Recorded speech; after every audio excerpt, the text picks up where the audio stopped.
Yes, thank you. Perfect timing. Welcome to the London Stadium on a lovely late summer's evening on Radio 5 Sports Extra tonight, where we've got commentary for you on what is always a tasty London derby. West Ham host high-flying Tottenham this evening. They could go top of the Premier League with a win here and other results going their way, but it has not been a happy hunting ground for them in the last couple of seasons. And West Ham, of course, come into the game off the back of their first win of the season at Aston Villa on Sunday. The next line in my little script was about West Ham's new signing. They've spent big money on him.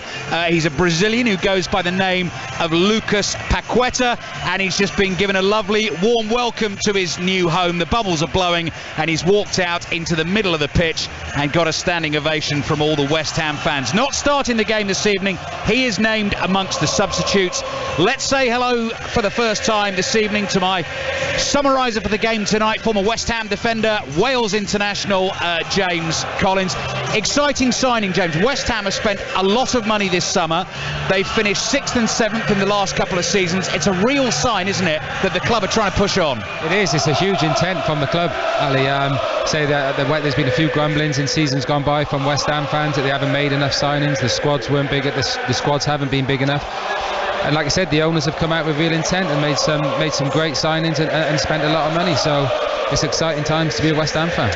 Bubble machines are blowing furiously on the side of the pitch. The two teams make their way out into the arena. 4 giant flamethrowers on the opposite side of the stadium to us blast the flames in the air, and Declan Rice, with a little West Ham mascot standing in front of him, walks 10 yards out onto the pitch, turns and faces our stand. Tottenham Hotspur, their players in the white tracksuit tops, blue shorts and white socks. 3 wins and a draw in their 4 Premier League games so far this season, and we are just a few minutes away from kick-off. So in terms of that headline team news, Paqueta on the bench for West Ham.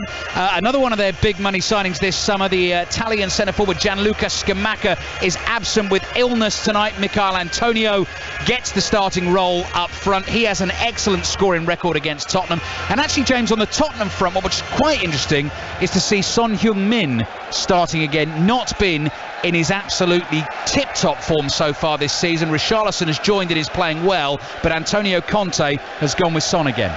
Yeah, like you said, there's a lot of talk in the press and leading up to the game whether Richarlison was going to play, and the manager's made a big call. Son, he hasn't been at his best, granted, this season, but he never, you always know what you're going to get. He puts a shift in and does well for the team. So it's a surprising one, but didn't surprise me as much as it would. So 2 teams just finish off the customary pre-match handshakes, and we're about ready to get underway. 3 changes for West Ham tonight. Got that first win of the season away at Aston Villa on Sunday through the Pablo Fornal's deflected shot, which beat Emiliano Martinez. Vladimir Sofal comes in for the injured Ben Johnson. Saeed Benrahma in for Emerson. Now that was a change that David Moyes made at half-time in the game at Villa Park on Sunday, and actually West Ham's start tonight the way they finished in that game on Sunday. Michail Antonio, as I said, starting up front. Fabianski in goal. Vladimir Sofal at right back. It'll be a back 4 to start this evening. Aaron Cresswell on the left. Thilo Kehrer, another one of the summer signings, at centre back alongside Kurt Zouma. Rice and Souček, a very familiar midfield pairing. Jared Bowen, Pablo Fornal, Saeed Benrahma in support of Michail Antonio. And just the one change for Tottenham, a significant one though. Yves Bissouma, signed from Brighton this summer. His first start for his new club this season. He comes into central midfield in place of the Uruguayan Rodrigo Bentancur. Hugo Lloris in goal. They continue with the back 3. Davinson Sanchez on the right-hand side of that 3. Christian Romero still out injured at the moment. Eric Dyer in the middle. And James's former international teammate Ben Davies on the left-hand side. Ivan Perisic, left wing-back. Emerson Royale has started every single game so far this season. Matt Doherty remains on the bench. He's the right wing-back. Højbjerg alongside Bissouma in central midfield. Kulusevski and Son in support of Harry Kane. I'm already looking at my video printer in front of me. I can see, guess who has scored for Manchester City this evening. Erling Haaland has another. Manchester City City lead Nottingham Forest by a 1-0. Commentary of that game available via the BBC Sports website and app. That is similar for the games between Bournemouth and Wolves, Arsenal and Aston Villa. All of those kicked off at 7:30. Full commentary on this one for you on 5 Sports Extra here. We're also available on that BBC Sounds app, which if you haven't got on your device yet, then make sure you do that. And on 5 Live this evening, full commentary on the 8 o'clock kickoff, which is Liverpool against Newcastle. Wonderful chorus inside the London Stadium. James Collins has heard that plenty of times before. In terms of favourites for this one ahead of kickoff, James, do we have to say Tottenham just for the form they've shown so far this season? Yeah, I think you're right, Ali. I think you've got to say Tottenham come into it favourites. No question of it. West Ham haven't been at their best at the start of the season. Even on Sunday, I was at the game. Didn't perform overly well, but got the win that they needed, hopefully to kick-start their season. Just about ready to go then. Referee is Peter Banks. He's just waiting for the nod from the officials on the side of the field, making sure that the TV companies are out of the ad breaks and ready to go. We're not bothered by that, of course, on radio. Antonio Conte has the business face on, all in black this evening, arms crossed, and he's got those sort of deep piercing eyes which are just staring across the field. Although in terms of a sort of stare out match, Moyes against Conte, because David Moyes does a very decent stare as well, would be quite a battle too. Harry Kane is waiting to kick us off. Wouldn't fancy getting on the wrong side of either of them, to be honest, Ellie, I think. I've had the experience of both in a post-match interview, where if the question you ask is not the one that the manager wants, you get the stare. It's just the stare, and the stare is not comfortable. Great noise inside the stadium. It's not quite full as yet, actually. Fans have been coming in very late, and kickoff is ever so slightly delayed. Referee Peter Banks just chatting to a couple of the Tottenham players in the centre circle at the moment. They're itching to go. West Ham's record against Tottenham in this fixture on this ground in the last couple of seasons has been very good. They won it 1-0 last season when Nuno Espirito Santo was in charge of Tottenham at the time. Michail Antonio scored the goal. They won it 2-1 the season before. Michail Antonio scored in that 2-1 win as well. And now one of the assistant referees appears late onto the field, goes trotting off to the other side of the field, and that's why we've been delayed, James. So whether it's a problem with the technology, the flag, the boots, the shorts... I don't often have a good thing to say about a linesman anyway, to be honest.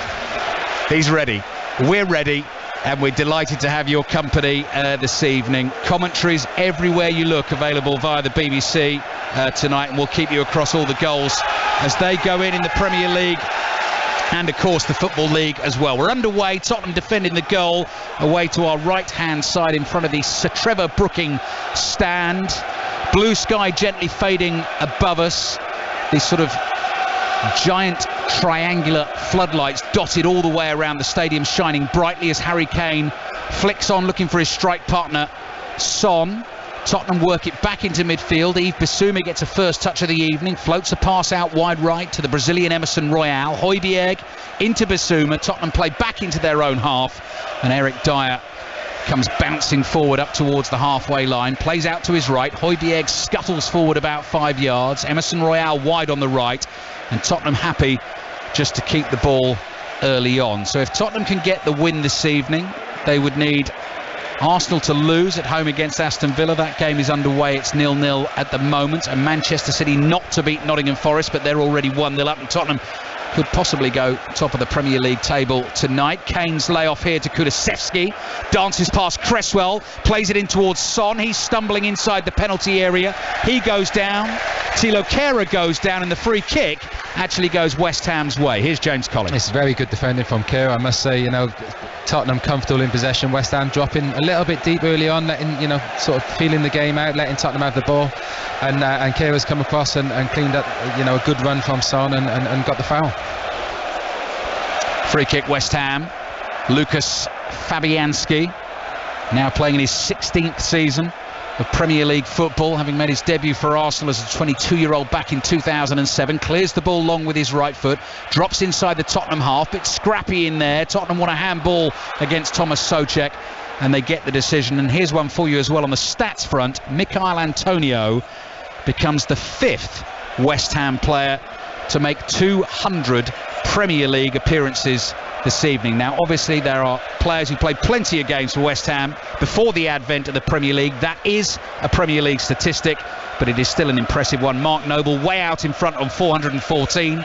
Aaron Cresswell, Carlton Cole and Steve Potts, the other men in the 200 club, alongside Mikel Antonio. The man sitting alongside me, James Collins, got very close for West Ham with 188. Here's Emerson Royal on the right-hand side, drives in a right-footed shot, palmed away by Fabianski. Cresswell smacks it out for a throw into Tottenham. James. Quite a slow start from West Ham, Ali. Like I said, they've dropped quite deep, letting Tottenham have the ball, and they've had a couple of opportunities early on. Yeah, Tottenham are on it. Basuma bursting forward, just knocks the second touch too far ahead of him, was heading for the byline, and it runs out for a goal kick. So the start to the game for West Ham, in a way, James, sort of mirroring, as you were saying, their start to the season, just not quite out of the blocks yet, are they? Yeah, it was similar at Villa Park on Sunday as well, Ali. You know, they, like you say, perfect analogy, come out of the blocks slow, and this game they have as well. It's such a big occasion. I remember playing in these games, so I've mentioned him a few times. I know he's retired now, but we always had Mark Noble in the dressing room or on the pitch. He was always the first one to make a tackle, if you like, to set the tone, and West Ham, you know, have missed that in the early stages. Long clearance from Fabianski. Dyer battles with Antonio for the ball. It's loose on the edge of the Tottenham area. Emerson Royal clears with his right foot only as far as Cresswell. Nice first touch to bring it down. Plays it down the left-hand side. Loose pass infield from Ben Rama. Can't find Souček. Kane is onto it for Tottenham. Just clips it with the instep of his right boot. Not at much pace to Perisic. Perisic lays it back to Ben Davies.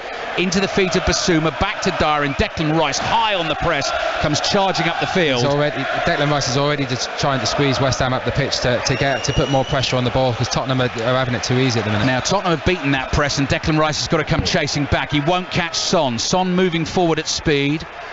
Plays it wide to Perisic. Perisic going to have a run at Sofal. Ducks inside. Little low cross into the near post. Cleared away and behind for a corner by Kurt Zouma. First attacking set piece of the game will go Tottenham's way. In fact, it's gone out for a throw, beg your pardon. That's the problem, Ali. If Declan Rice goes and presses like that, the whole team have got to be up behind him, because otherwise, if one pass and Tottenham are out. Perisic has received the ball from the throw, tries to clip a low left-footed cross into the area. Sofal is in his face, blocks it with his shins, and it goes out for another throw in to Tottenham. So Arsenal, Villa, Bournemouth, Wolves, Man City, Nottingham Forest, all 7:30 kickoffs. The only goal so far tonight belongs to Manchester City. Erling Haaland with it. They lead Nottingham Forest by 1-0, and already you feel Nottingham Forest in that game are kind of stick or twist. That is a problem, that, isn't it, in terms of do you go chasing the game, because you could get absolutely torn apart. I've been 3-0 down against Man City before after 12 minutes. Not a good experience. How did it finish? 3-0. We were quite happy at the end.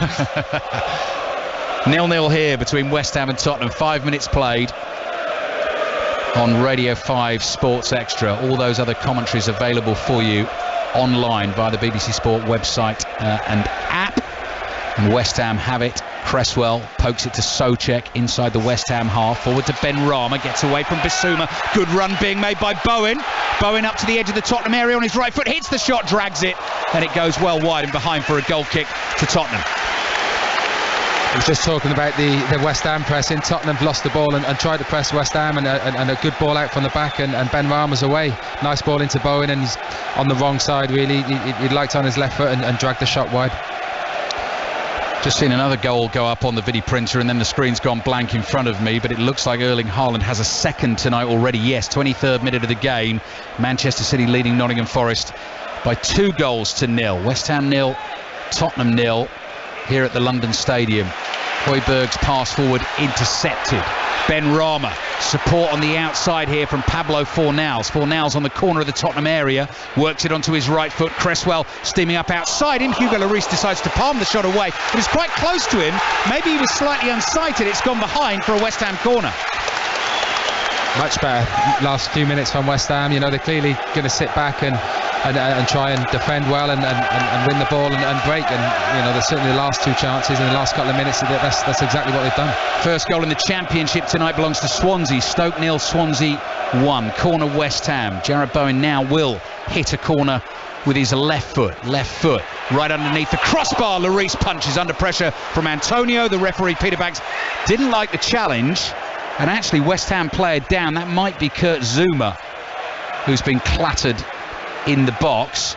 Let's have a look, James, on the... Hugo Lloris has done really well there. It's a great ball in from Gerard Bowen, I believe, right underneath the crossbar, and he's brave. Lloris, he's come out, obviously Kurt Zuma's a big lad steaming in on him, and he's dominant, and he's come out and punched the ball. He's done really well, Lloris. You could see, James, that was the tactic first corner, wasn't it, to put Lloris under that little bit of pressure. But as you say, been there, seen it, done it, knows what he's doing. Yeah, exactly. And Tottenham would have done their homework. They know set plays and corners, with the height and the sort of delivery that West Ham have got from set plays. It's a huge part of their game. So it's a good early sort of demanding clearance from Hugo Lloris. Angelo Ogbonna has been sent out to warm up. Nice applause for him as he does a little jog and a stretch down the touchline. Kurt Zuma's on his feet. Think he's going to be okay. Just moving slowly but surely along the dead ball line, sort of flexing his neck muscles and just making sure that he's okay to get back into the action. Angelo Ogbonna has strangely got trainers on warming up. Ali, that's a good spot. That's a new one on me. That all the years I played, I don't think I've seen that. Very good spot from up here. Spot on from James Collins. Don't think he's going to be needed because Zuma's jogging now, heading back towards the halfway line, and Lloris has taken Tottenham's free kick from inside the penalty area. And here's Bissouma. So impressive for Brighton in his time there, wearing number 38 for Tottenham. Those numbers in dark blue etched on the back of the bright white shirt. Run through the middle from Kulusevski. He's lost Zuma. He's in between the two West Ham centre-backs. Zuma throws himself at the ball, was fouled, but won the header anyway. West Ham get the free kick. West Ham 0, Tottenham 0. 9 minutes played in the first half, and Manchester City leading Nottingham Forest by 2-0. Goalless elsewhere in the Premier League so far this evening. Fabianski has got a sort of fetching blend of dark green jersey and shorts, slightly lighter green socks, and then sets it off with vivid orange gloves which match the boots. He clears with his right boot. Dyer wins the first header. Perisic nods it forward. Declan Rice with another header, chested down in midfield by Bissouma. Perisic comes back to Ben Davies, and Ben Davies, under pressure from Jarrod Bowen, just rolls it gently back to his goalkeeper Hugo Lloris. Played out via Dyer to Bissouma. Now Højbjerg just rolls his pass across the Tottenham half to Davinson Sanchez. Sanchez back to Højbjerg. West Ham have backed off to the halfway line here. Højbjerg floats a lovely diagonal out to the left-hand side, chested down by Davies, runs forward, curls the ball into the far post, and Cresswell had to get a touch on that, flicks the header away, and it goes out for a throw into Tottenham on the right. It's a great ball in from Ben Davies. Again, West Ham sitting back, allowing Tottenham possession, quite comfortable possession, and Ben Davies is, playing left centre-half, has found himself, in a crossing position, obviously playing left-back. He's got the quality, and it's a great ball in. Tottenham, having taken the throw, have the ball 35 yards from goal in a central position. Davies into the feet of Kulusevski, tries to dart through a little gap. The door is closed on him quickly. West Ham clear to the halfway line. Dyer fires it forward to Ben Davies. Replay monitor on the blink at the moment, and James has given it, it's exactly what I would do, just giving it the good old-fashioned tap on the side. I thought it worked. He's given it a tap, and it's come back into a clear picture, which is good news. West Ham 0, Tottenham 0, and we're a couple of minutes from kick-off in the commentary game on 5 Live this evening. Vicky Sparks and Dion Dublin at Anfield for Liverpool against Newcastle. Perisic with a step over, then the cross comes into the far post. Kane's headed down. Tottenham want handball. Kane on the rebound, hits another shot. Penalty's given. The penalty is given for Tottenham. Kane's first header was blocked. Peter Banks has pointed to the spot. The video assistant referee, who is Stuart Atwell this evening, will check that and check the referee's decision. I don't think it needs checking, Ali. I think Perisic has done really well down the left. A little dink back to Harry Kane, and I think Cresswell knows he's the wrong side and sort of jumped with his arms out to try and put him off maybe. And from where I'm sat, and I haven't seen a replay yet, but it seemed a clear penalty from here. Harry Kane had the chance from the penalty spot against Nottingham Forest at the weekend. Dean Henderson went low to his right and saved it. A first miss in 22 penalties for Tottenham for Kane for that one. Absolutely no doubt about who's taking this one this evening, though. Harry Kane has the ball tucked under his right arm, and we're just waiting at the moment for Stuart Atwell to confirm the decision that Peter Banks has made on the field. I think you can tell by Cresswell's reaction. I think he knows it's going to be a penalty given. West Ham players just loitering around the penalty area at the moment. Peter Banks with his hands on his hips. A couple of West Ham fans sitting alongside us in the stands here, rather interested, looking for a replay. It's now gone up on the big screen. I think everyone knows this. Checking penalty for handball. We're not actually getting the replay on our screen at the moment, although James felt in real time that Aaron Cresswell knew he was going to be in trouble. So here's the delay inside the stadium. I think football fans getting far more used to this now in Premier League football as we wait for... It still takes far too long. Well, do you sometimes, agree? It does. It can. A long time. If it's clear cut, I don't see how it can take so long. Yeah, which makes me wonder. Maybe it's closer. Possibly. Maybe it's not quite as clear cut as we think.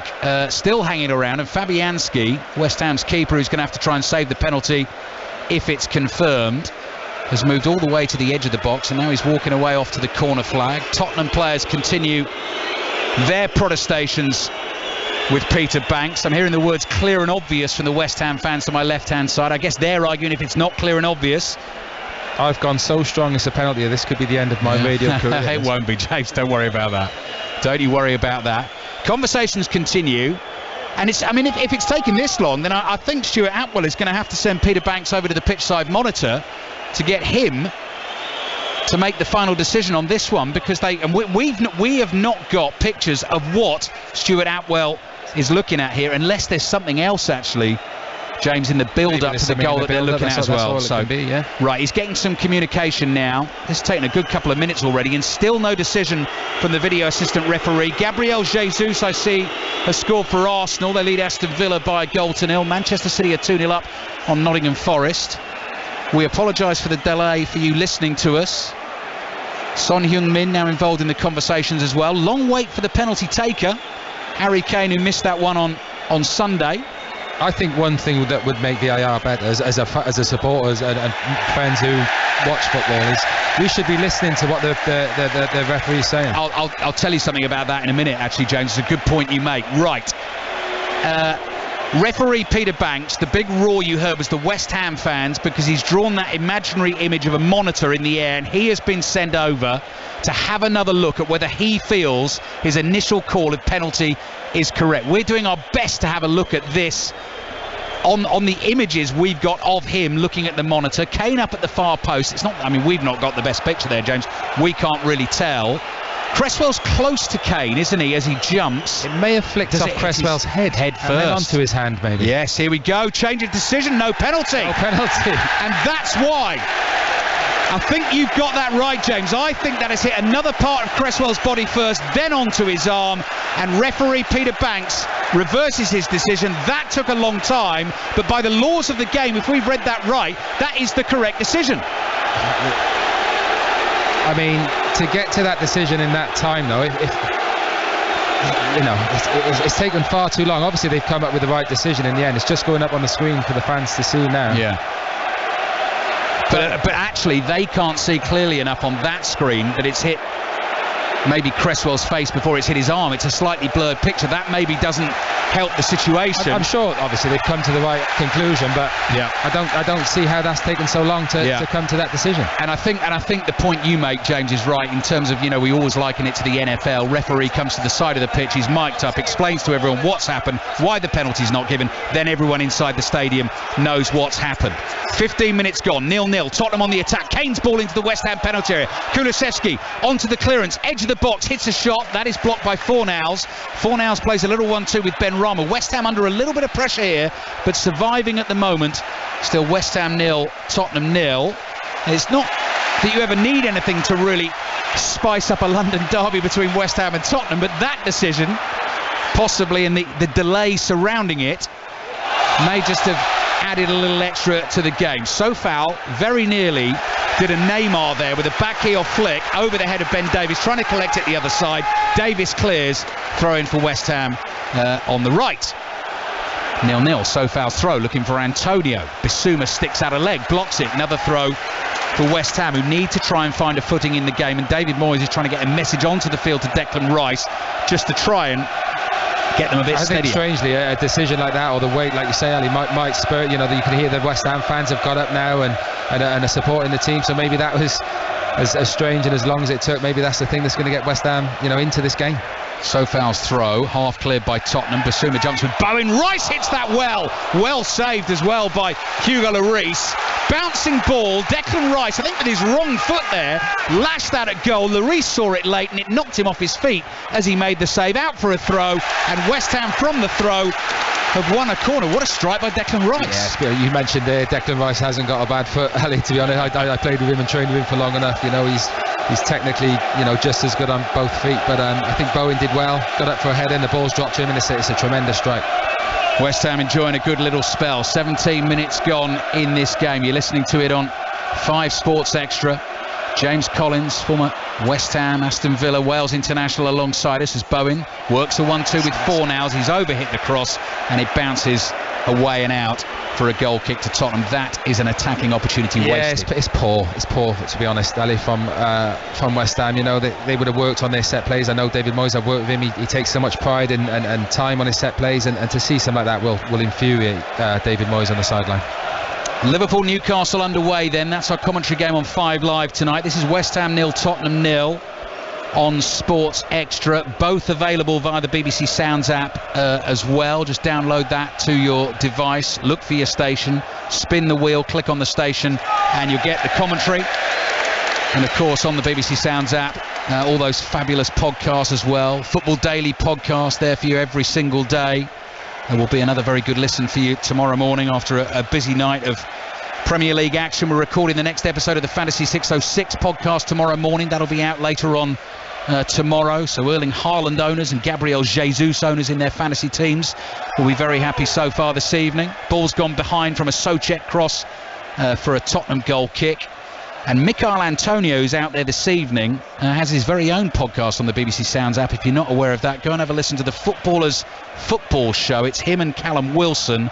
This week they get into conversation, amongst other things, about the Richarlison showboating at Nottingham Forest on Sunday. What would you have done, James? Well, I'd like to hear what Michail Antonio's reaction is to that. Okay. Knowing him and playing with him and seeing his celebrations, I'm sure he'll be on Richarlison's side. Have a listen. Footballers Football podcast available via the BBC Sounds app. Tottenham knocking it around at the back at the moment. You're not missing any crucial action. 19 and a half minutes gone in the first half. Eric Dyer on the ball, looks to his right. Davinson Sanchez strides forward inside his own half towards Kane, turns the pass around the corner to Kulusevski. Højbjerg, the next one to be involved in the move, can't find Son with the pass, and West Ham have it with Sofal in the right back position. West Ham player down. Is that, who's that? He's taken a knock off the ball. Bowen, just off the ball, I think. Bowen off the ball. Oh, and Basuma's furious. He had the ball tucked under his arm and he's punched it down into the turf and away. We'll have a look on the monitor at what actually happened, and is Basuma going to get booked for his reaction to the decision? Let's have a look. He's trodden on his heel, is he? I think Jarrod Bowen's just trying to make a run down the side into the channel, and Basuma, to be honest, from here, I'd seen the replay, looked like an accident, but obviously his reactions got him the yellow card. It's infuriating. What things crazy like that yellow card, James, for managers and players around you. If he was to go on and get another yellow card, and get sent off in such a big game, doing something like that is stupid. In the position that he plays, where you've got to be snapping into the challenges. Bentancur is on the bench, so Antonio Conte's got that to think about, but it was definitely for the reaction. Bowen was caught. He was caught accidentally. He had every right to go down because his heel was trodden on.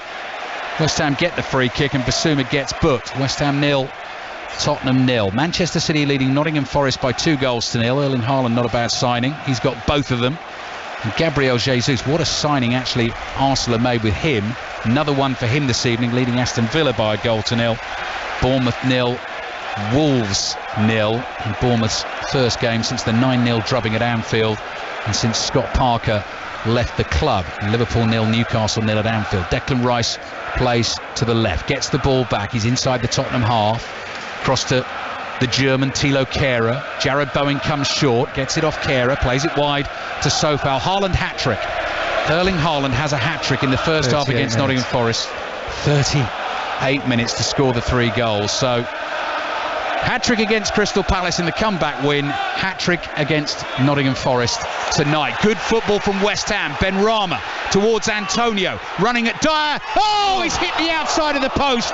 It was a fabulous strike with his right foot. Lloris was beaten for pace, beaten for placement, and it's clipped the outside of the post. It's really unlucky from West Ham, lovely. I think it was Said Ben Rama round the corner to Mikel Antonio's cut inside onto his right foot, and a thunderous sort of curling shot, and it's hit the upright and gone out for a goal kick. But it's much better.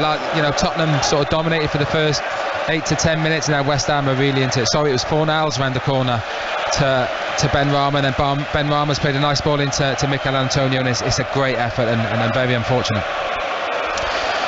Tottenham 0, West Ham 0. Should be the other way round, of course, considering where we're playing. West Ham 0, Tottenham 0. West Ham the closest there to opening the scoring. Tottenham breathe a sigh of relief, take the goal kick, knew they were going to be in for a battle this evening. Mikel Antonio, as I said at the start of the night, loves a goal against Tottenham.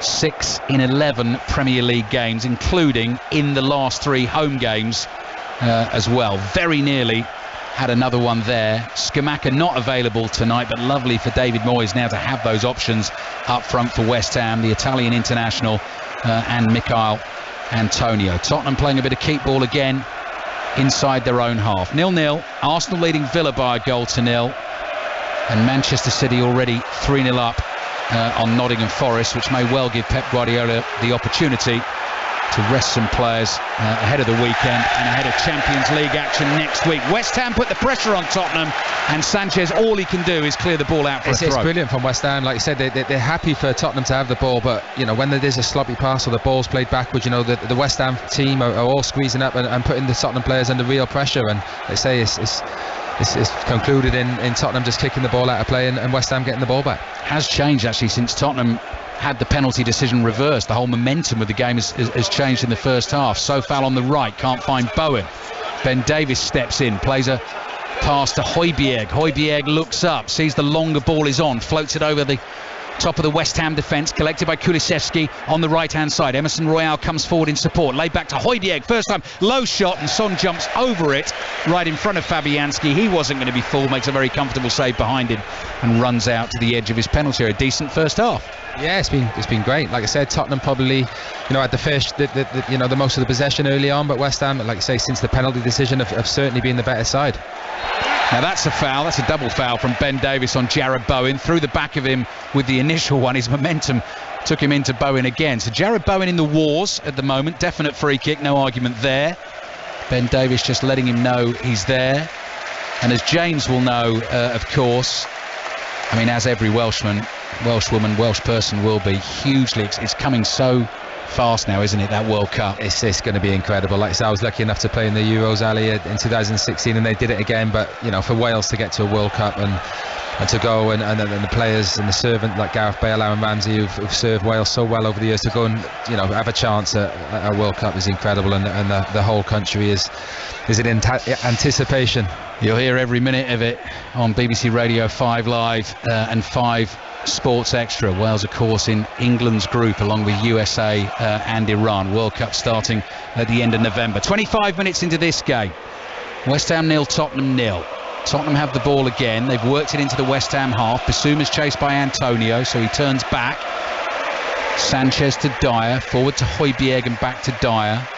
Bissouma in the centre circle is able to look forward, get his head up, rolls a pass sideways to Sanchez, and West Ham have all the gaps covered at the moment. Højbjerg starts to make a run down the inside left channel. Ben Davies in support wide on the left. Harry Kane collects it, corner of the West Ham box, low sort of cross-come shot straight into the arms of Fabianski. It sort of proves how well a good a job West Ham are doing. If Harry Kane's wide on the left trying to cut inside and bend the shot, you'd much as a centre-back or as a defender for West Ham, you'd much rather him out there than being up against you, holding the ball up, bringing players into play. So, like I said, Tottenham have had a fair share of possession, but West Ham are defending really well. Fabianski, slightly risky pass to his right to Kehrer. Son almost closed it down. Kehrer clears with his right foot up towards Antonio, just over his head, was trying to win the flick on, and Jarrod Bowen is on the move to collect deflect that. Emerson Royale plays back to Lloris. Lloris awkwardly stabs the ball with his right foot out wide to the right. Benrahma senses an opportunity, closes Royale down into the Tottenham penalty area. They've come out well with the ball. Here's Højbjerg. Højbjerg sees Harry Kane dropping deep inside his own half. Declan Rice stays with him, wide to Perisic. Not seen too much of him in the first half so far. Has got the beating here of Sofal. Down to the byline he goes. Little cut back into the near post. Dealt with by West Ham. Clearance picked up by Kane, wide on the left, getting booed by the West Ham fans. Give and go with Højbjerg. Back to Kane, crossing to the area. Zuma heads it away over the head of Jarrod Bowen. West Ham fans shout for a free kick. They felt he was pushed by Eric Dyer. He wasn't. Here's Højbjerg. Højbjerg steaming forward again. Finds Kane. Lovely touch to keep it moving. Kulusevski cuts it just behind Son, who couldn't get a first-time shot away and couldn't control it either to try and hit the shot on the turn. And the game is beautifully open now, because here come West Ham with the ball. And Declan Rice just takes his time and slows it down for West Ham. West Ham 0, Tottenham 0. Yeah, it's needed it from Declan just to slow the pace down, because Tottenham, had a good couple of opportunities. Harry Kane coming off, getting the ball turning, looking for the 1-2s around the edge of the box, and if it was for a better pass, there was a chance there for Tottenham. Just seen a little headline pop up on the screen of my iPad here saying Andy Murray through to the third round of the US Open tennis from 10 o'clock on Sports Extra tonight. Continued coverage of day 3. Here's Antonio on the right. Hits Ben Davis. West Ham fans screaming for handball. Davis very sensibly had both hands tucked very tightly by his side. No penalty given. Antonio has the ball again, wide on the right. Drags it under the studs of his right boot. Comes back to Declan Rice in central midfield. Puts a bit of pace on the pass to the left. Cresswell controls it.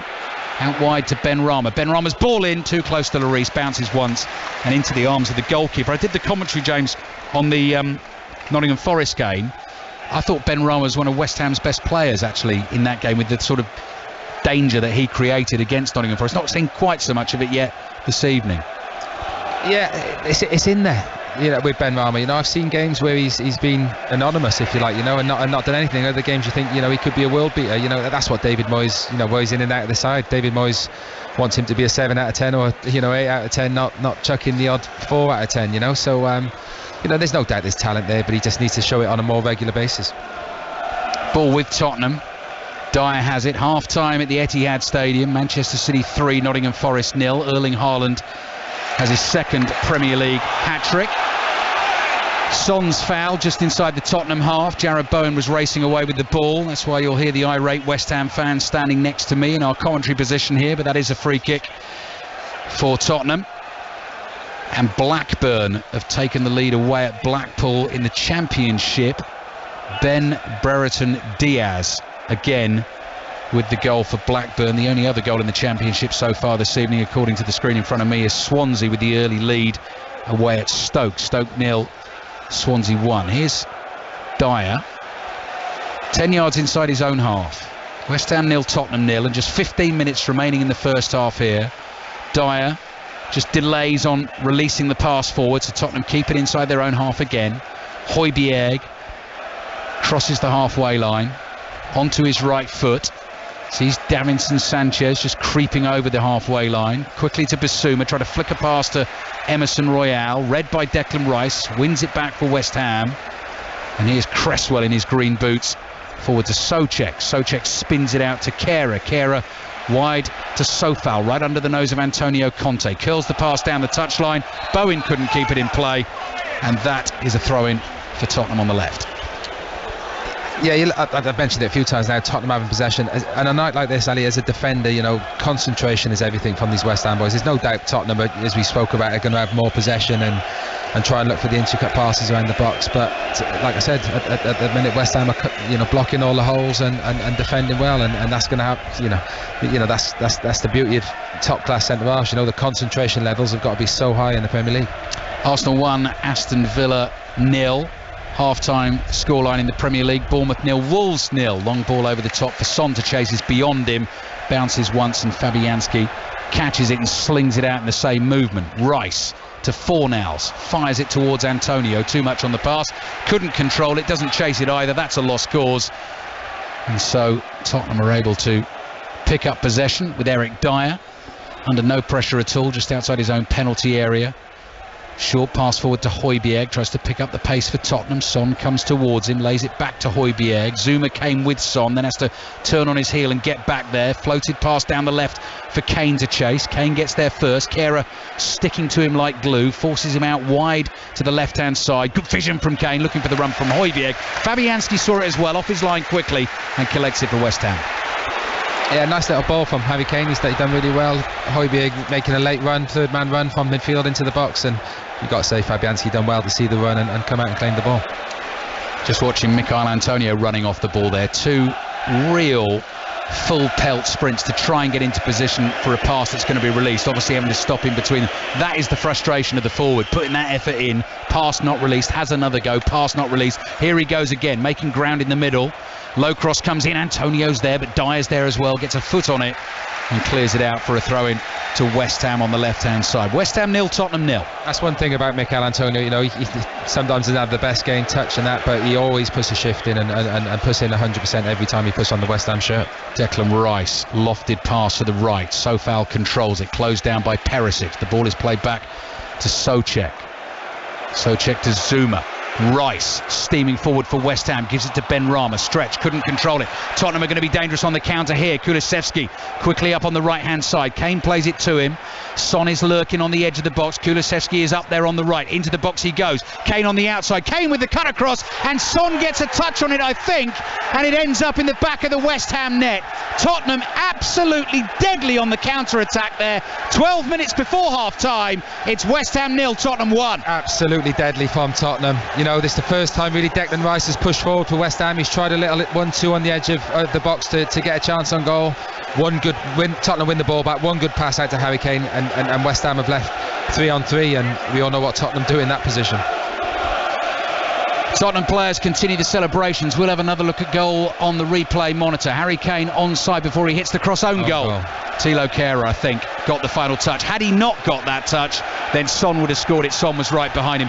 Beautifully worked by Tottenham. Yeah, they did really well, Tottenham, to get in the position. You know, Kehrer, you know, he's got to try and do something. Like you say, Son's going to tap it in behind him. It's just unfortunate, you know, it's gone in off Kehrer, the West Ham centre half. Antonio Conte's celebration, whirling his arms around in little circles like a sort of flyweight boxer in training there, and screaming rabidly as well. Tottenham have a very serious, very passionate manager who is used to winning. Let's not forget, he's used to winning top flight titles wherever he's managed. Done it with Juventus, done it with Chelsea, of course, in England, and done it with Inter Milan. And Tottenham are going to be hoping he can do it for them as well. That may be a long way off, but they do lead at West Ham here, officially confirmed as a Thilo Kehrer own goal. But I mean, James is the defender, he's got to try and block that. There's nothing he can do there. Yes, like you say, there's nothing he can do. Son's going to tap it in behind him. David Moyes will be more disappointed with the way, you know, Tottenham have got in so easily. Like I said, Declan Rice has pushed forward, you know, trying to make things happen for West Ham. You know, you've got to give him credit. They were going at the end trying to make a chance on Tottenham's goal, and unfortunately, you know, one good pass has left them 3-on-3 at the back. Chance for West Ham to respond. Good ball from Declan Rice out to the left hand side. A little bit of skill from Benrahma. Right footed shot deflected. Easy save for Hugo Lloris. Bristol City 1, Huddersfield 0. Nahki Wells with the goal at Ashton Gate. So half time in the Premier League. Arsenal lead Villa by a goal to nil. Manchester City comfortably 3-0 ahead against Nottingham Forest. Erling Haaland with the hat trick. And Bournemouth 0, Wolves 0. Liverpool Newcastle, commentary on that over on BBC Radio 5 Live with Vicky Sparks and Dion Dublin at the moment. They'll be on air all the way through until 10:30. We'll be joining them at half-time in this game as well, so you hear a little bit of that game. Liverpool 0, Newcastle 0, with just over 20 minutes played in the game. Tomorrow night on 5 Live, full commentary on Leicester City against Manchester United. Jonathan Pearce and Leon Osman, your commentary team for that one. So Tottenham leading by the goal to nil. Thought they had a penalty earlier in the first half. Peter Banks gave the decision on the field for a handball against Aaron Cresswell, but was then sent to the monitor and reversed the decision. Michail Antonio with a fierce shot that clipped the outside of the post, and Tottenham, as they so often do, scoring the first goal of the game on the counter-attack. 4 nails forward. Dyer intercepts with his head. Antonio is strong to beat Højbjerg to the ball. Short pass to his left to Ben Rama. Keeps it alive for West Ham.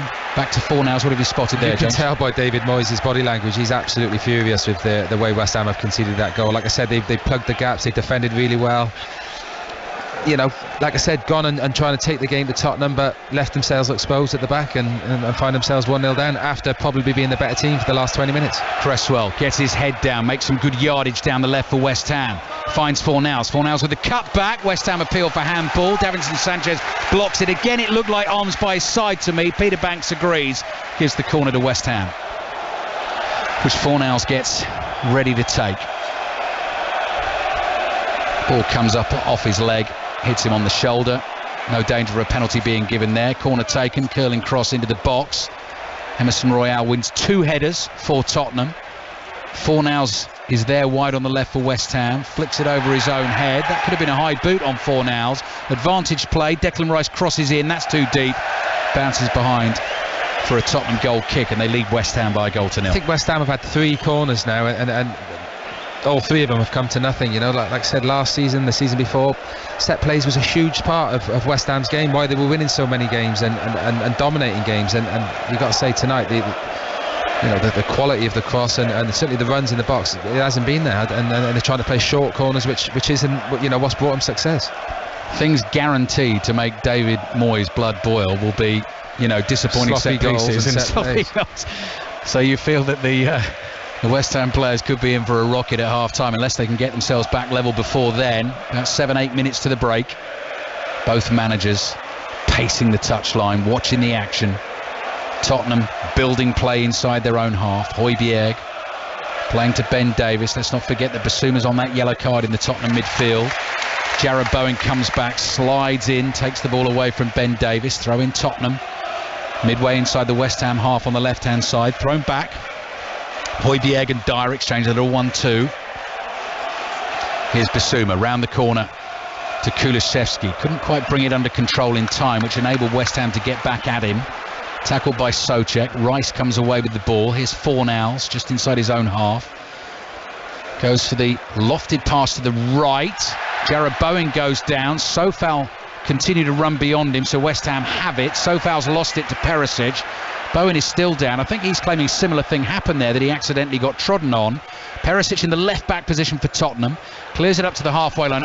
Fabulous from Kane. Swivels. Hits the first time pass with his left foot. Son heads that forward. Heads it too far. And Fabianski is there for West Ham and bowls it out underarm. But again, the vision and the skill from Kane. I think the first ball from Perisic into Kane's probably just as good. Obviously what Harry Kane's done to knock it in behind first time to Son's brilliant. But they're so good at that ball. You think they're in trouble, Tottenham, and they find the ball into Harry Kane's feet and they're out. Bowen on the right for West Ham. The game has quickly moved back into the Tottenham half. Here's Rice. Rice wide to Fornals. Cresswell makes the dummy run on the outside. Fornals plays it infield to Ben Rama. It goes back out wide to Cresswell now. Cresswell onto his right foot. Low pass back to Ben Rama. 25 yards from goal. Across to the German. Thilo Kehrer. Wide to Sofal. He's going to get that cross in early. Looking for Antonio. Header over the bar from Souček, who likes to make those runs into the penalty area just above him, so he couldn't keep the header down. Goal kick for Tottenham. We haven't seen that so much from Souček early on in the season, Ali. He did it a lot last year. The late runs into the box. He's excellent in the air and scored a few goals, but he seems to have been sitting back a little bit more this season, and it's good to see. If he can get that more in his game, getting into the box on the end of crosses, it'll help West Ham all over. 10 goals in his first season for the club, which was absolutely exceptional. All of those in the Premier League. 6 goals last season as well, decent. 5 of those in the Premier League. Kane and Zuma jump for a header on the halfway line, won by Zuma. Fornals towards Ben Rama. Ben Rama flicks it up off the laces of his right boot, chased by Emerson Royale, dives in, wins the tackle, hooks it down the line, then gives the ball away actually with the clearance to Rice. Rice gets the shout from Fornals. Fornals gives it straight back to him. Run being made by Sofal down the right. Just keeps that in. Volleyed cross. Easy for Lloris. Leaps high and catches the ball with both hands above his head. And then sees a brilliant run from Perisic and bowls it into his path. Perisic quickly onto Kane. Kane leaps to control it. Perisic continues the run down the inside left channel. Kane will use him. Those two play a little 1-2. Højbjerg's got Kulusevski in space wide on the right if he wants him. Goes instead to Emerson Royale. James is going to have to give the replay monitor a little tap with the hand again because the pictures are on the blink. Ball comes back to Dyer on the halfway line, and Tottenham in control of the game and in control of the ball at the moment. Declan Rice leading the press. Into the Tottenham half he goes. Tottenham come back to Lloris.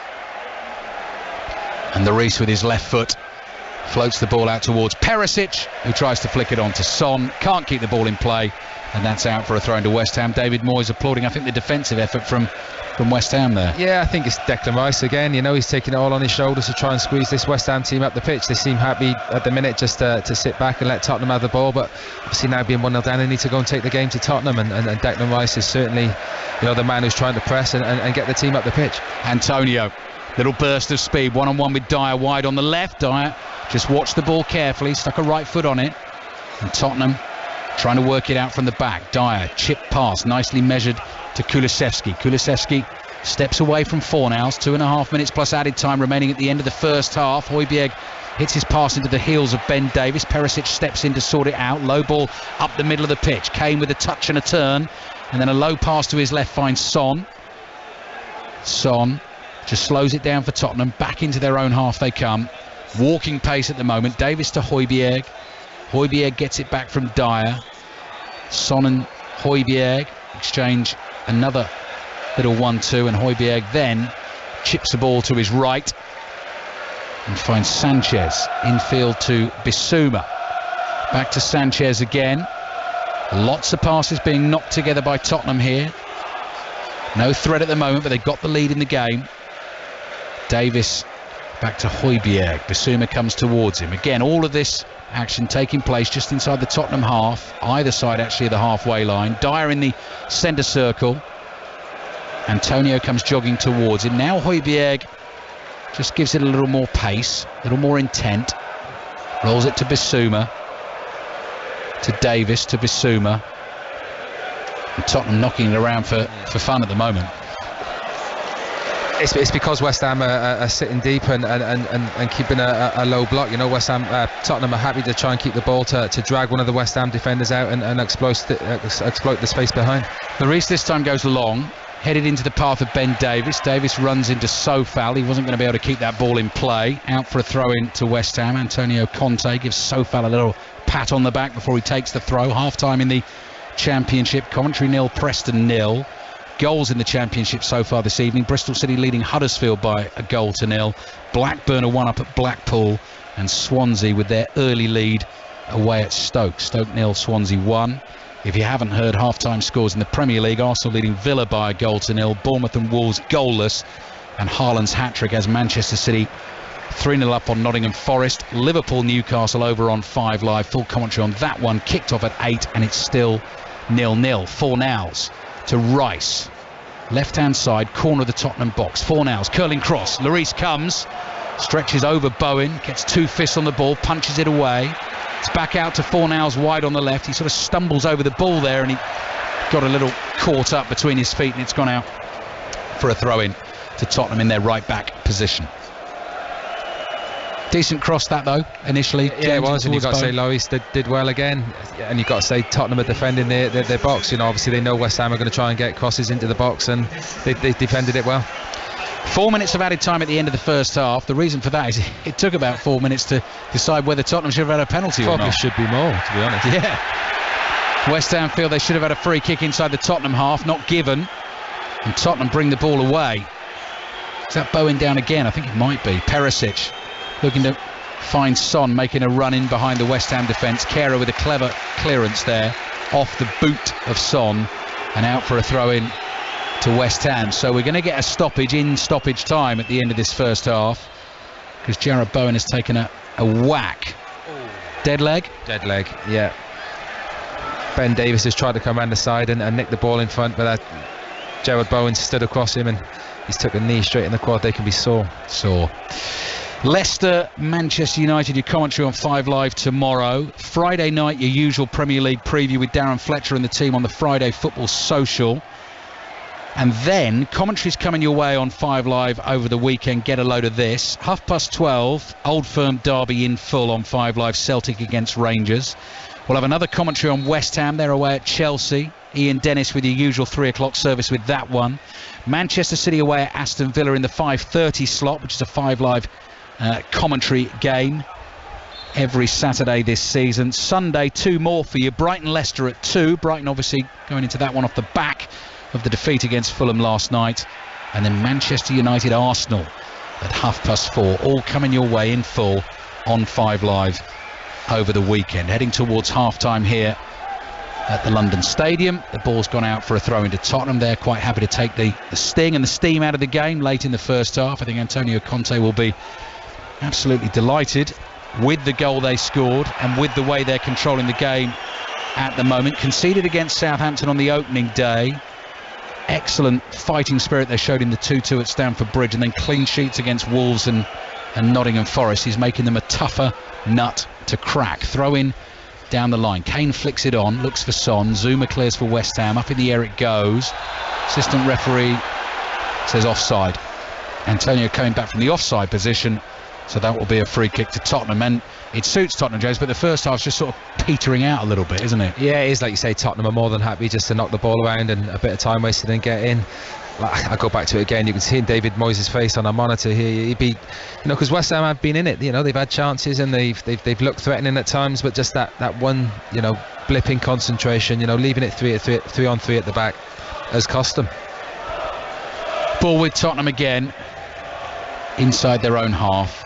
Dyer to Bissouma, back to Dyer. Now Dyer's going to go long. Perisic had made the run. Dyer doesn't quite get the pass right, and Perisic gives up on the chase rather than waste energy late in the first half. Fabianski collects it and plays it to Kehrer, who has the game's goal to his name. Harry Kane's cross diverted into the net, trying to stop Son getting on the end of it. He would have stuck it away. Late chance for West Ham here. Down the left with Ben Rama, moving at speed. Little step over, hits the shot from the edge of the box. Bissouma blocks it. West Ham appealing for handball again for the 3rd time in this half. Rice has lost it. Oh, here they go again. Tottenham, lovely first time ball from Harry Kane. Real danger for West Ham again. Højbjerg on the right hand side. He's caught. Play continues. Kulusevski on it, hits the left foot shot. Cresswell gets his body in the way. Dive header away from Thomas Souček. Højbjerg is still down. Tottenham are still playing. They lead West Ham by a 0-0, and Ben Davies has decided to knock the ball out of play. They are lethal on the counter-attack, Tottenham. They are, and it's again West Ham their own doing. They've gone forward and left. Haven't looked over their shoulder and see what they're leaving behind, because if there's a sloppy pass and they give the ball away, you've got to give credit to West Ham though. The way they got back, the way Declan Rice got back and challenged Højbjerg to get back and show the desire, and then Cresswell's come in and made a great block off Harry Kane. So West Ham got to be careful they don't leave the back door open when they are going to go forward. Did the referee, James, so at the moment Højbjerg is still down. He was challenged by Declan Rice, who made a great effort to get back there. I'm not sure how much of the ball he got. Did he play advantage there, or did he actually think that Rice I'm not got sure. the ball? He didn't show signs that he was playing advantage. It looked like from here and the replay, Declan Rice may have got a little bit, but he certainly has gone over on Højbjerg's ankle. Yeah, Højbjerg looks in a little bit of pain, because as soon as he went down, he was waving his arm furiously. You can see Davinson Sanchez in conversation with Declan Rice. Rice was definitely going for the ball, and funnily enough, I think he was stretching and his foot almost sort of got caught in the turf, which stopped him making a clean contact on the ball. But he's gone in to check how Højbjerg is. So again, further delays in play at the end of the first half. It's a never-ending first half at the London Stadium. Manchester City 4. Nottingham Forest. It's not our man. No, it's Joao Cancelo who's on the score sheet for Manchester City. You always felt that was. It's a tough assignment for anyone, that, James. Nottingham Forest have made, I think, something like 20 signings. They're still trying to get settled. It can be horrible nights like that, can't it? It can, and like so early on in the season, it's a tough one. Like you say, you can go there with all your preparation as a team. A lot of teams have gone to Man City and found themselves 4 or 5-0 down after 50 minutes. So it's a learning curve for Forest. It's their first couple of games back in the Premier League, so they'll try and take the positives out of it. Hopefully it doesn't get up to the Liverpool-Bournemouth sort of score, and they can take what they can from it. Well, here's a story for you from Anfield. 38th minute of the first half, kicked off at 8 o'clock, commentary over on 5 Live. New signing Alexander Isak has scored for Newcastle. Liverpool 0, Newcastle 1 at Anfield. Half-time whistle blows, so Højbjerg back on his feet right at the end of the first half, and I think quite sensibly Peter Banks has decided we've had enough football in the first half. Petered out a little towards the end. Couple of key moments, James, in the first half. Penalty decision initially given to Tottenham for a handball by Aaron Cresswell, then reversed after the video assistant referee Stuart Atwell sent Peter Banks to the screen. Funnily enough, after that decision came, it sort of switched the momentum of the game. West Ham had good periods of pressure. Antonio hit the outside of the post, but all about the Tottenham counter-attack for the goal. Yeah, it was, like you say, I said it in commentary, Tottenham started off well. You could see the pattern of the way the game was going to go. They were going to have possession of the ball, and then, like you say, the game turned on the penalty decision. West Ham got more into the game, tried to push forward. But Tottenham defended well, and like you say, when West Ham started coming forward, there was gaps in West Ham's defence that had been solid till then, and like you say, they were deadly on the counter-attack and got the goal. So that's former West Ham defender James Collins. He'll be with us for the second half commentary here at the London Stadium on Radio 5 Sports Extra, also available live via the BBC Sounds app. Tottenham at the moment heading for 4 wins out of 5 at the start of this Premier League season, and West Ham could lose their first 3 home fixtures of a league campaign for the first time in the club's history if they can't do something about this scoreline in the second half at the London Stadium. So Tottenham leading West Ham by 1-0. We'll be back in about 15 minutes or so here on Sports Extra, but it sounds like a bit of a story developing at Anfield this evening. Full commentary on Liverpool Newcastle on Radio 5 Live. We'll take you there right now. Your commentators are Dion Dublin, former Villa striker and England man, sitting alongside Vicky Sparks at Anfield. Stadium, Son bundling in from close range after a cross from Kane, who in turn had been given the ball by Kulusevski at the end of a lightning break from the visitors. Earlier West Ham had hit the post through Antonio. Fornells and Rice also forced good saves out of Lloris, but Spurs also had a penalty awarded by the referee but overturned by VAR. They do though deserve this lead here in the London derby. Just West Ham 0, Spurs 1. And half-time's in the Championship. Bristol City lead Huddersfield by 1-0. 0-0 between Coventry and Preston. Swansea 1-0 up at Stoke, and it's goalless between Sunderland and Rotherham. The 8 o'clock kick-off, Blackburn are still 1-0 up at Blackpool as Liverpool win the corner. Dion Dublin. There's a chance for Liverpool there. I mean, it's a great ball from Trent Alexander, just across that 6-yard box, pinged it, 1 defender, 1 forward. Get across your man, you've got to tap in. Diaz didn't. 3.5 minutes plus added time to play in the first half as the corner is swung in and headed behind immediately once again for another Liverpool corner, and they've used the multi-ball system well there. They've taken this one short and quickly. Newcastle need to stay switched on, and they do. Target wins the header, back in by Alexander-Arnold, powerfully cleared away by Longstaff. Gomez will pick it up midway through the Newcastle half. Newcastle who lead by 1-0. Here is Henderson forced away from the Newcastle box, and now Fabinho out to the left hand side, and Robertson plays it forward to Harvey Elliott, lifts it in. Henderson traps it inside the box, hooks it towards goal, but it's easy for Nick Pope, who goes down almost. I'll tell you what, there Newcastle have a player down. I wonder if Nick Pope was almost going to go down there, and then actually one of my teammates has gone down, so I don't need to. It's Sean Longstaff who's down, grabbing his face, then grabbing his knee, just getting back up to his feet. And Nick Pope waits, and the seconds tick away. Newcastle leading by 1-0. Yeah, I'm not sure what he goes down for actually there. There's a bit of a collision there with Henderson, and then Longstaff stays down, he gets up, he stays down, and then he sees the keeper's got his hands on the ball and he gets up again. I don't know what they are wanting to waste time for at the moment. They're 1 up, keep going, keep playing the same way. They've done something really well, Newcastle. They've allowed Liverpool to have the ball in non-dangerous areas. What I mean by that is their own final third. As soon as they get into the middle of the pitch, Newcastle look very well drilled to put Liverpool under pressure. Liverpool it is with the throw. Alexander-Arnold over the halfway line, over the head of Salah as well, cleared away at the back for Newcastle. A heavy challenge there on Matt Targett. Jurgen Klopp is furious. He doesn't feel there was anything wrong with that. Andre Marin is coming over. Trent Alexander-Arnold has come over to check on the welfare of Matt Targett, and Jamal Lascelles, the Newcastle captain's come all the way over as well to have a word. Yeah, I think there's a little coming together between Salah and Targett, and actually as the ball goes over, Targett said, Salah pats him on the back as if to say, I didn't mean that, pal, and he's up on his feet again, Targett, so he did catch him, but I don't think it was too bad. Salah acknowledged the contact. It's been quiet, Salah. He has been quiet, and it's down to the way they've set up. They don't mind defending together, they don't mind attacking together. I mean, Joe Linton's marking Salah at the moment at left back. They're all doing a job, they're all mucking in. Very satisfactory so far for Newcastle United, leading by a goal to nil. Alexander Isak, the new club record signing, scoring on his debut.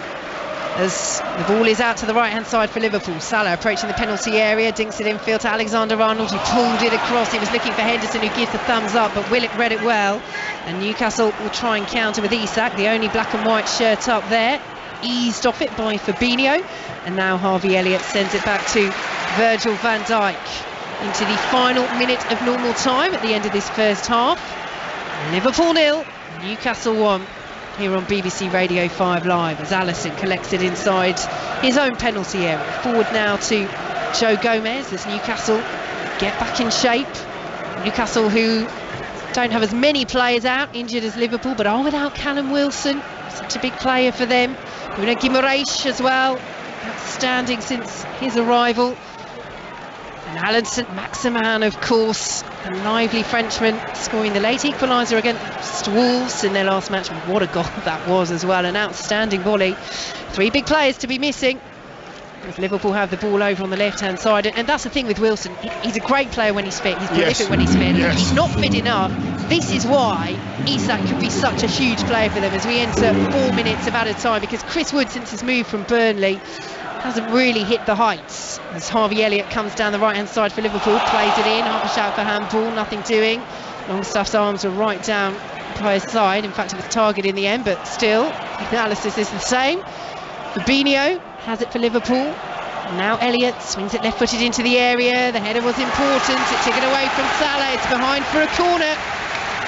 I tell you what, Elliott has been like the senior tonight. He's telling everybody where to go. He wants the ball all the time. He's taking it in really tight situations. He's actually pulling Liverpool forward. Lovely sort of first half performance from the young lad. Can Liverpool pull themselves level on the stroke of half time? The corner is whipped in, and it's whipped straight into the arms of Nick Pope, who does decide to fall over this time. They want to get to half time, Newcastle, don't they? They know it's a precious lead. Yeah, they do. It's quite frustrating, I would imagine, if the keeper catches it and then he thinks, I'm going to fall on the floor, and he kills about 15 seconds, which, you know, if your team's up by a goal, take it. Yeah, you can almost see the slow motion thought process as the slow motion fall happens, but does launch it forward then. Nick Pope, who's another who has done very well for Newcastle since his arrival in the summer, very established number 1, which of course they brought him to be.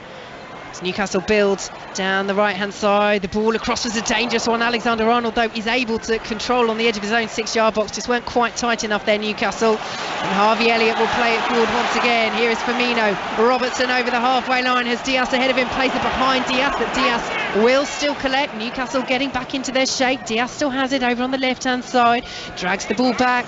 Liverpool 0, Newcastle 1 here on 5 Live, as Robertson sends it back to Van Dijk. Every player bar Alisson in the Newcastle half as we enter the final 2 minutes of added on time. Good ball down to the byline for Robertson, pulls it back across just over the head of Elliott. Alexander-Arnold shoots, blocked. Was that Joe Linton's elbow? It was right by his side.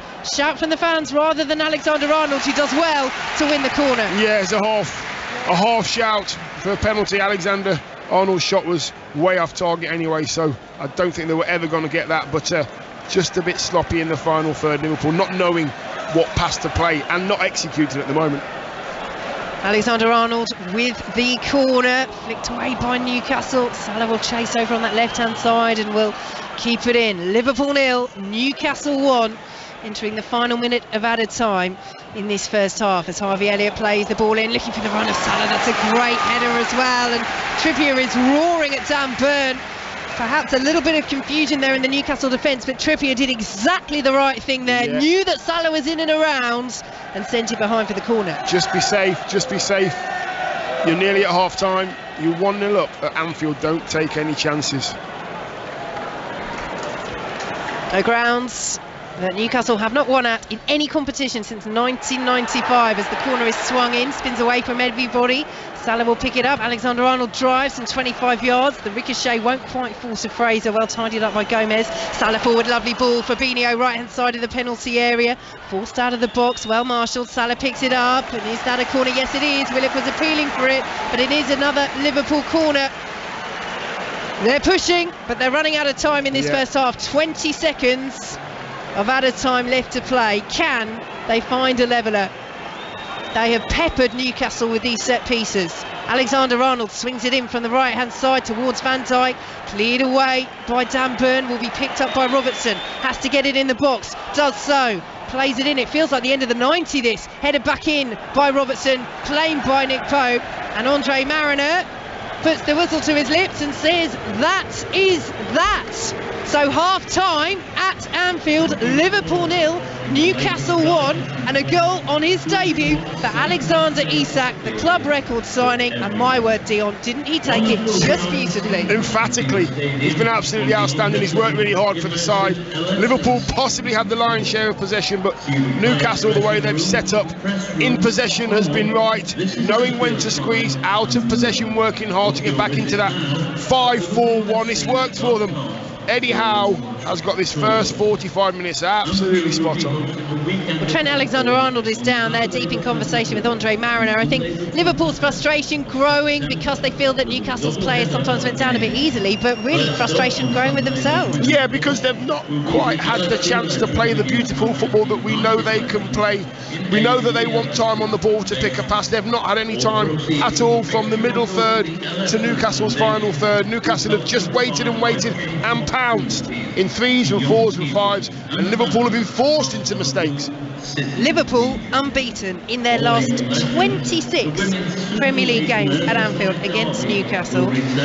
45 minutes, they need to change that, or that run will come to an end. Half time at Anfield, Liverpool 0, Newcastle 1. And we'll be there back for the second half at Anfield for that game between Liverpool and Newcastle. Half time in the Championship in the Lancashire derby at Bloomfield Road. John Akers. Blackpool 0, Blackburn Rovers 1. Familiar scorer Ben Brayton Diaz took his goal brilliantly, his third of the season, sent away by Bradley Dack. It's a lovely right-footed finish, one-on-one with the goalkeeper, pace and power. He's having a good game. Dom Hyam as well on his debut after signing from Coventry. Blackpool had fewer chances. Bowler's gone the closest for them, a curler over from 25 yards. It's Blackpool 0, Blackburn 1. So in the Premier League at half-time, Liverpool 0, Newcastle United 1. One of 5 Premier League matches tonight. The other 4 are all underway. We'll get the latest now from the Etihad Stadium. Maz Faruqi. City 4, Forest 0, 65 minutes played. Both sides have made a couple of changes, Jules, in the second half. Now Mahrez and Palmer on for Foden and Rodrigo for City.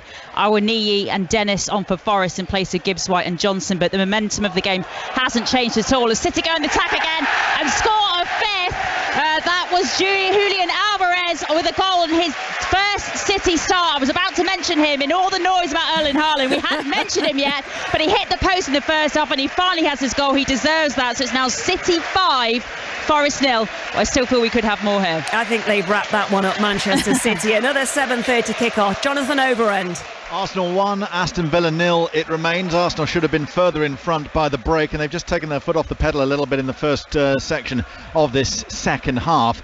Jesus just turns them into a different team. It's the first time I've watched them live this season, Arsenal, having watched their final match of last season. But Jesus, with his speed and his power up front, just gives them so many options. And with Ødegaard in this advanced 10 role, they look so dangerous every time they get into the Villa half. Arsenal 1, Villa 0 it remains, though. Second half underway. Bournemouth against Wolves. Kelly Summers. Yeah, still Bournemouth 0, Wolves 0, but a marked improvement from the hosts at the start of the second half. They've had 4 shots now, the best being amazing Zumura run, which ended in a blocked effort for Tavernier on 49 minutes. Wolves do still look dangerous going forward. Their best effort of the half so far, a Moutinho free kick, which was deflected behind. They've also made a change. Wolves, Ait Nouri is on for Semedo, still goalless. Thanks, Kelly, and you can hear commentary of those 3 fixtures across the BBC Sport website and app. We're going to dip back into the Championship. Tony Mowbray's Sunderland against Rotherham. Chris Coles. Sunderland 0, Rotherham 0. Juliet 3 minutes into the second half. Tony Mowbray's side looked far more threatening in the first half, and they've started this second half very much on the front foot as well. He's had a decent chance, but Ellis Sims. Radio 5 Live's coverage continues, fading away in the background there. Half-time at Anfield, the commentary game on 5 Live. Liverpool 0, Newcastle 1. Newcastle's new signing Alexander Isak with the goal in that game. Welcome back to the London Stadium on Radio 5 Sports Extra. West Ham 0, Tottenham 1. Scoreline at half-time. Bubbles are blowing again. Both teams are back out on the field. And it doesn't look to me like either manager has made any changes in personnel just yet. Of course, this season you can make 5 substitutions during the game. As you probably just heard there, Manchester City have a 5th goal now against Nottingham Forest at the Etihad, leading by 5 goals to 0. Arsenal still leading Aston Villa by a goal to 0 in the Premier League. And Bournemouth 0, Wolves 0. It remains. James Collins, former Wales international, West Ham defender, Aston Villa defender, sitting alongside me. What do West Ham got to do, James, do you feel, to try and make an impression on the... Tottenham have impressed you, haven't they? They have. I think they have all season, to be honest. It's tough for me to say that as an ex-West Ham player, but they have. Again, tonight they look solid defensively, and certainly the pace they've been showing on the counter-attack and how dominant they've been in possession, they do look very good. West Ham, they need to come out. They obviously need to score a goal. They've scored 1 goal all season, deflected, so they need to come out and show a bit of oomph to go and get a goal. Fornals was the man who scored that goal on Sunday at Villa. A little cross from him into the penalty area. Cleared by Tottenham. They're in the white shirts, dark blue shorts and white socks. They're defending the goal away to our left-hand side in front of the Bobby Moore stand.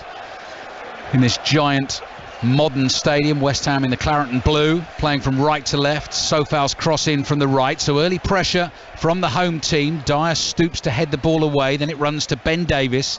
Davies plays it to Perisic, curls a pass down the line for Son to collect. Declan Rice goes across to cover for West Ham. They double up on Son Heung-min, and Tottenham in the end win the throw. So West Ham, Fabianski in goal, Sofal, Thilo Kehrer, Zuma and Cresswell the back 4. Rice and Souček in front of them. Bowen, Fornals and Ben Rama in support of Michail Antonio, who clipped the outside of the post with a fierce right-footed drive in the first half before Tottenham took the lead in the game.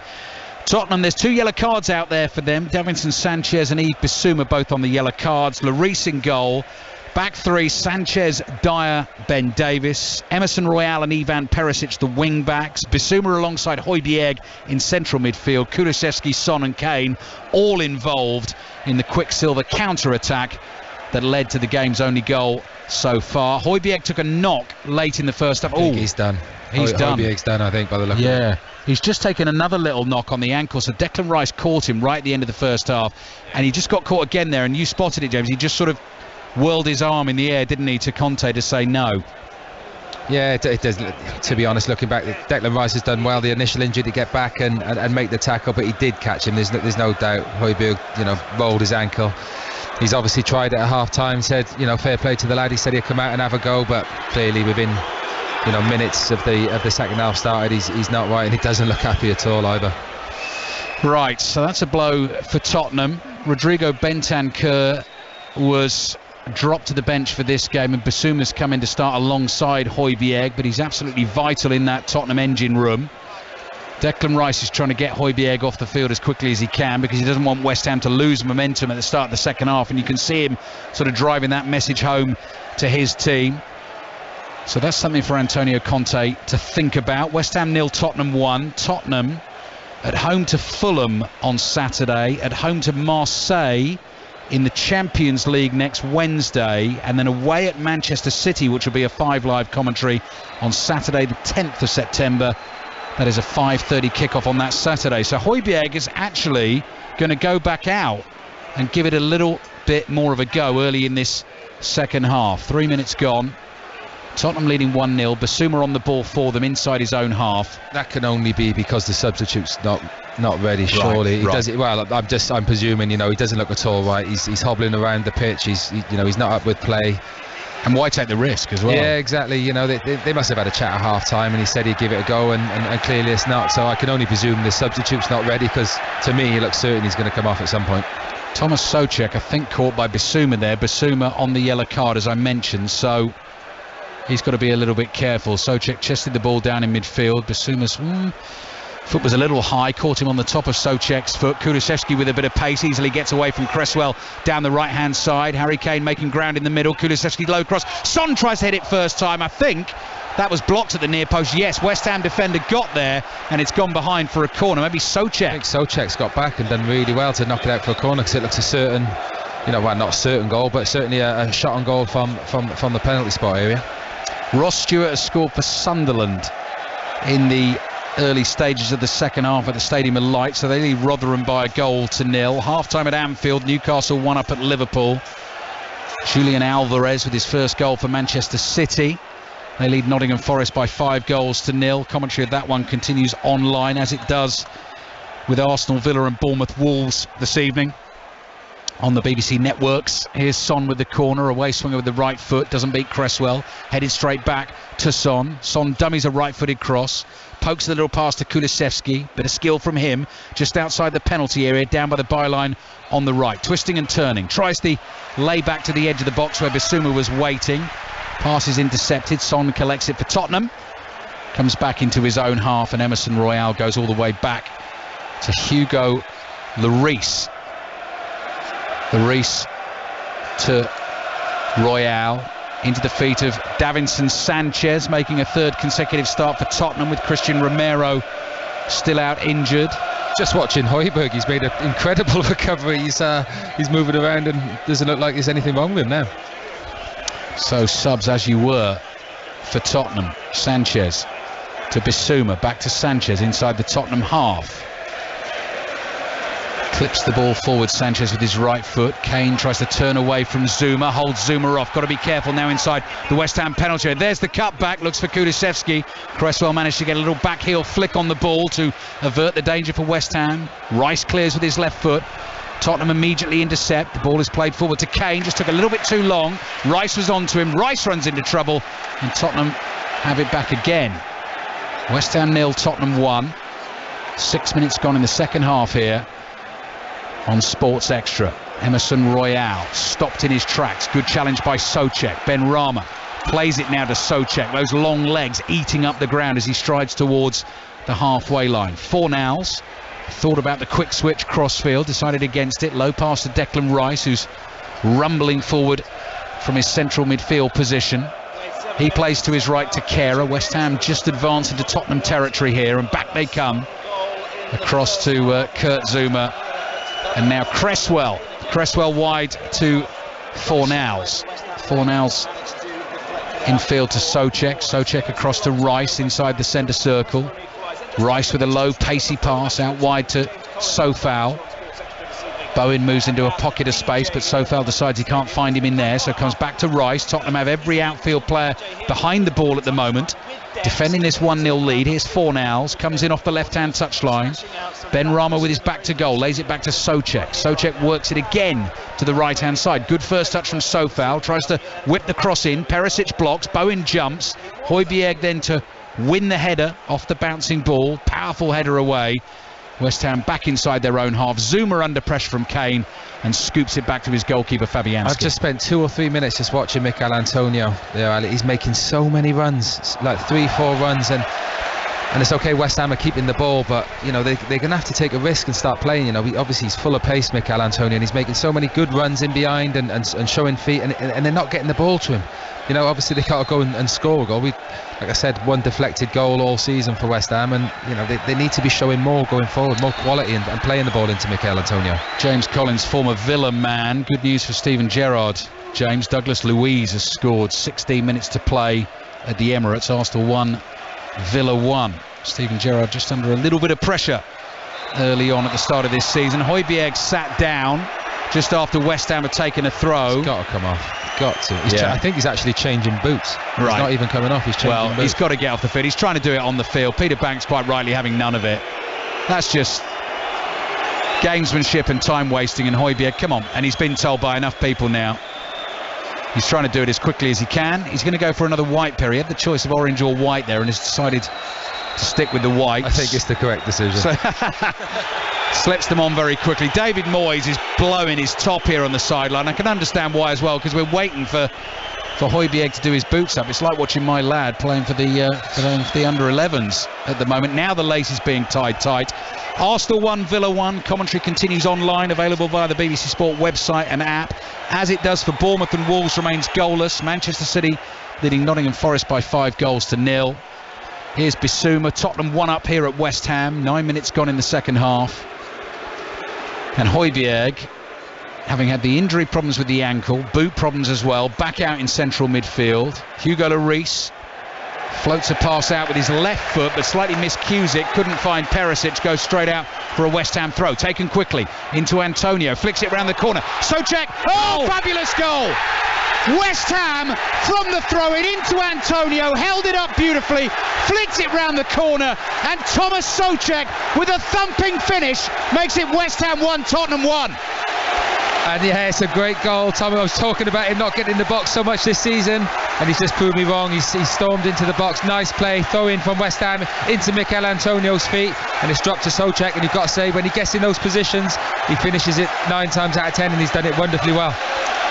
The goal came, James, from Hugo Lloris's mistake. Poor pass out from the back, and Tottenham switched off from the throw-in. Perisic turns his back.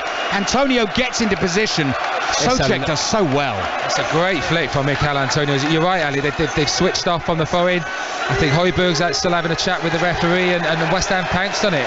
And you've got to say he's done so well getting in that position, and to finish areas is brilliant. Mikel Antonio's done fabulously well. Oh, it's so clever from Antonio. Gets his body in the way to hold the ball up outside of his right boot on the turn to flick it round the corner, and Souček is on the move. He's got the run on the Tottenham defenders, brings it down on his left thigh and rifles it home with his right foot. That is an excellent equaliser for West Ham. You can hear what it means. This stadium is going to be bouncing now.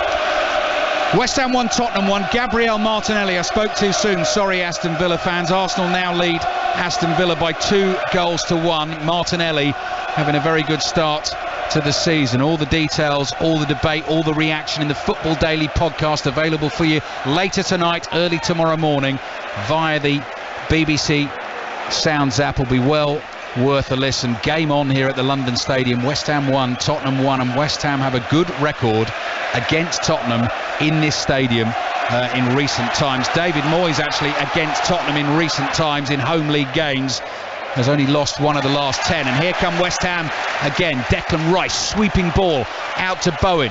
Bowen controls it, has it on that left foot, being moved away from goal by Ben Davies. Rice, shot takes a deflection. Lloris wasn't sure for a second there, skims away and goes out for a goal kick actually. So Rice's shot must have hit one of his own teammates. You can feel the change inside the stadium. You almost feel like West Ham have taken the edge since all the Højbjerg sort of situation with his ankle, and he's changing boots, and the Tottenham players are chatting, and West Ham taking advantage, and they certainly have had the best start to the half, and like you say, this crowd's really getting up now and supporting the West Ham team. So like you say, it really is game on. Arsenal then heading at the moment for 5 wins out of 5 at the start of the season. Tottenham pegged back here against West Ham, but still plenty of time to play in the second half. Leicester, Manchester United, your commentary on 5 Live tomorrow night. Tonight, second half of Liverpool Newcastle will be underway over on 5 Live. 5 Live Sport on air through until 10:30 this evening, from 10 o'clock on Sports Extra here. Day 3 of the coverage from the US Open tennis. Andy Murray through to the 3rd round. Serena Williams in action. It's the farewell tour, isn't it? And she's against Annette Kontaveit in round 2. So coverage will include Serena Williams' next match, and who knows, possibly last match in professional tennis. Højbjerg in those replacement white boots. Across to Sanchez, wide to Kulusevski. Kulusevski plays it in field with his left foot. Ball's chipped into the penalty area, looking for Harry Kane. Headed away, Benrahma chases the clearance. Hoists it forward with his left foot. Did he keep it in play? No. Throwing for Tottenham on the right. I got stuck between hoists and hoofs there. It was both, really. I think when you were commentating on me, it would have been hoof quite a lot of time. It's James Collins with us on Sports Extra. Good second half developing. West Ham 1, Tottenham 1. Don't forget a certain fella called Richarlison sitting on the Tottenham bench. Some wondered whether he might start this evening. Certain fella called Lucas Paqueta sitting on the West Ham bench, having been signed, we think, for over £50 million from Lyon. West Ham fans on their feet, West Ham players backtracking a little. Tottenham bring it forward. Ben Davies on the left, dummies the cross, rolls it back to Bissouma. Back again to Davis, wide on the left. This time the cross comes in. Kane with the header, takes a deflection. Souček, West Ham's goal scorer, is there to volley it away with his right foot. Dyer and Antonio having a proper full-on wrestle there on the halfway line. Dyer wins the battle. Here's Bissouma. Bissouma, whipped ball forward to Kulusevski. Unceremoniously dumped to the floor by Pablo Fornals, and Tottenham get the free kick. Game very much in the balance. Atmosphere's bubbling. And we've got half an hour or so to play here on Radio 5 Sports Extra in the company of James Collins. Perisic, little trick onto his right foot, curling cross into the box towards the far post. Cresswell heads it away. Benrahma with a second header towards the halfway line. Dyer nods it sideways. Tottenham have possession. Back into their own half they go. Davinson Sanchez on the ball, can't quite decide what to do with it. Runs to the right, runs to the left, plays it to Eric Dyer. Dyer stops, head up all the time here, looking right and left again. Short pass forward to Bissouma, and now on to Kulusevski, making ground down the inside right channel. Ross Stewart has a second for Sunderland tonight. Sunderland 2, Rotherham 0 in the Championship. Højbjerg into the feet of Son. Son with a little step over. Wide to the left it goes. Ben Davies cross, looking for Kane, too close to Fabianski. Confident catch from the West Ham goalkeeper, James. They've actually done a right, Tottenham, since West Ham scored. They've come out and kept the ball. But like you say, the game really is in the balance. The West Ham fans are right behind their team, and like I say, we could be in for an exciting 30 minutes or so now. Ball inside the West Ham half. Thilo Kehrer plays the ball back to Fabianski.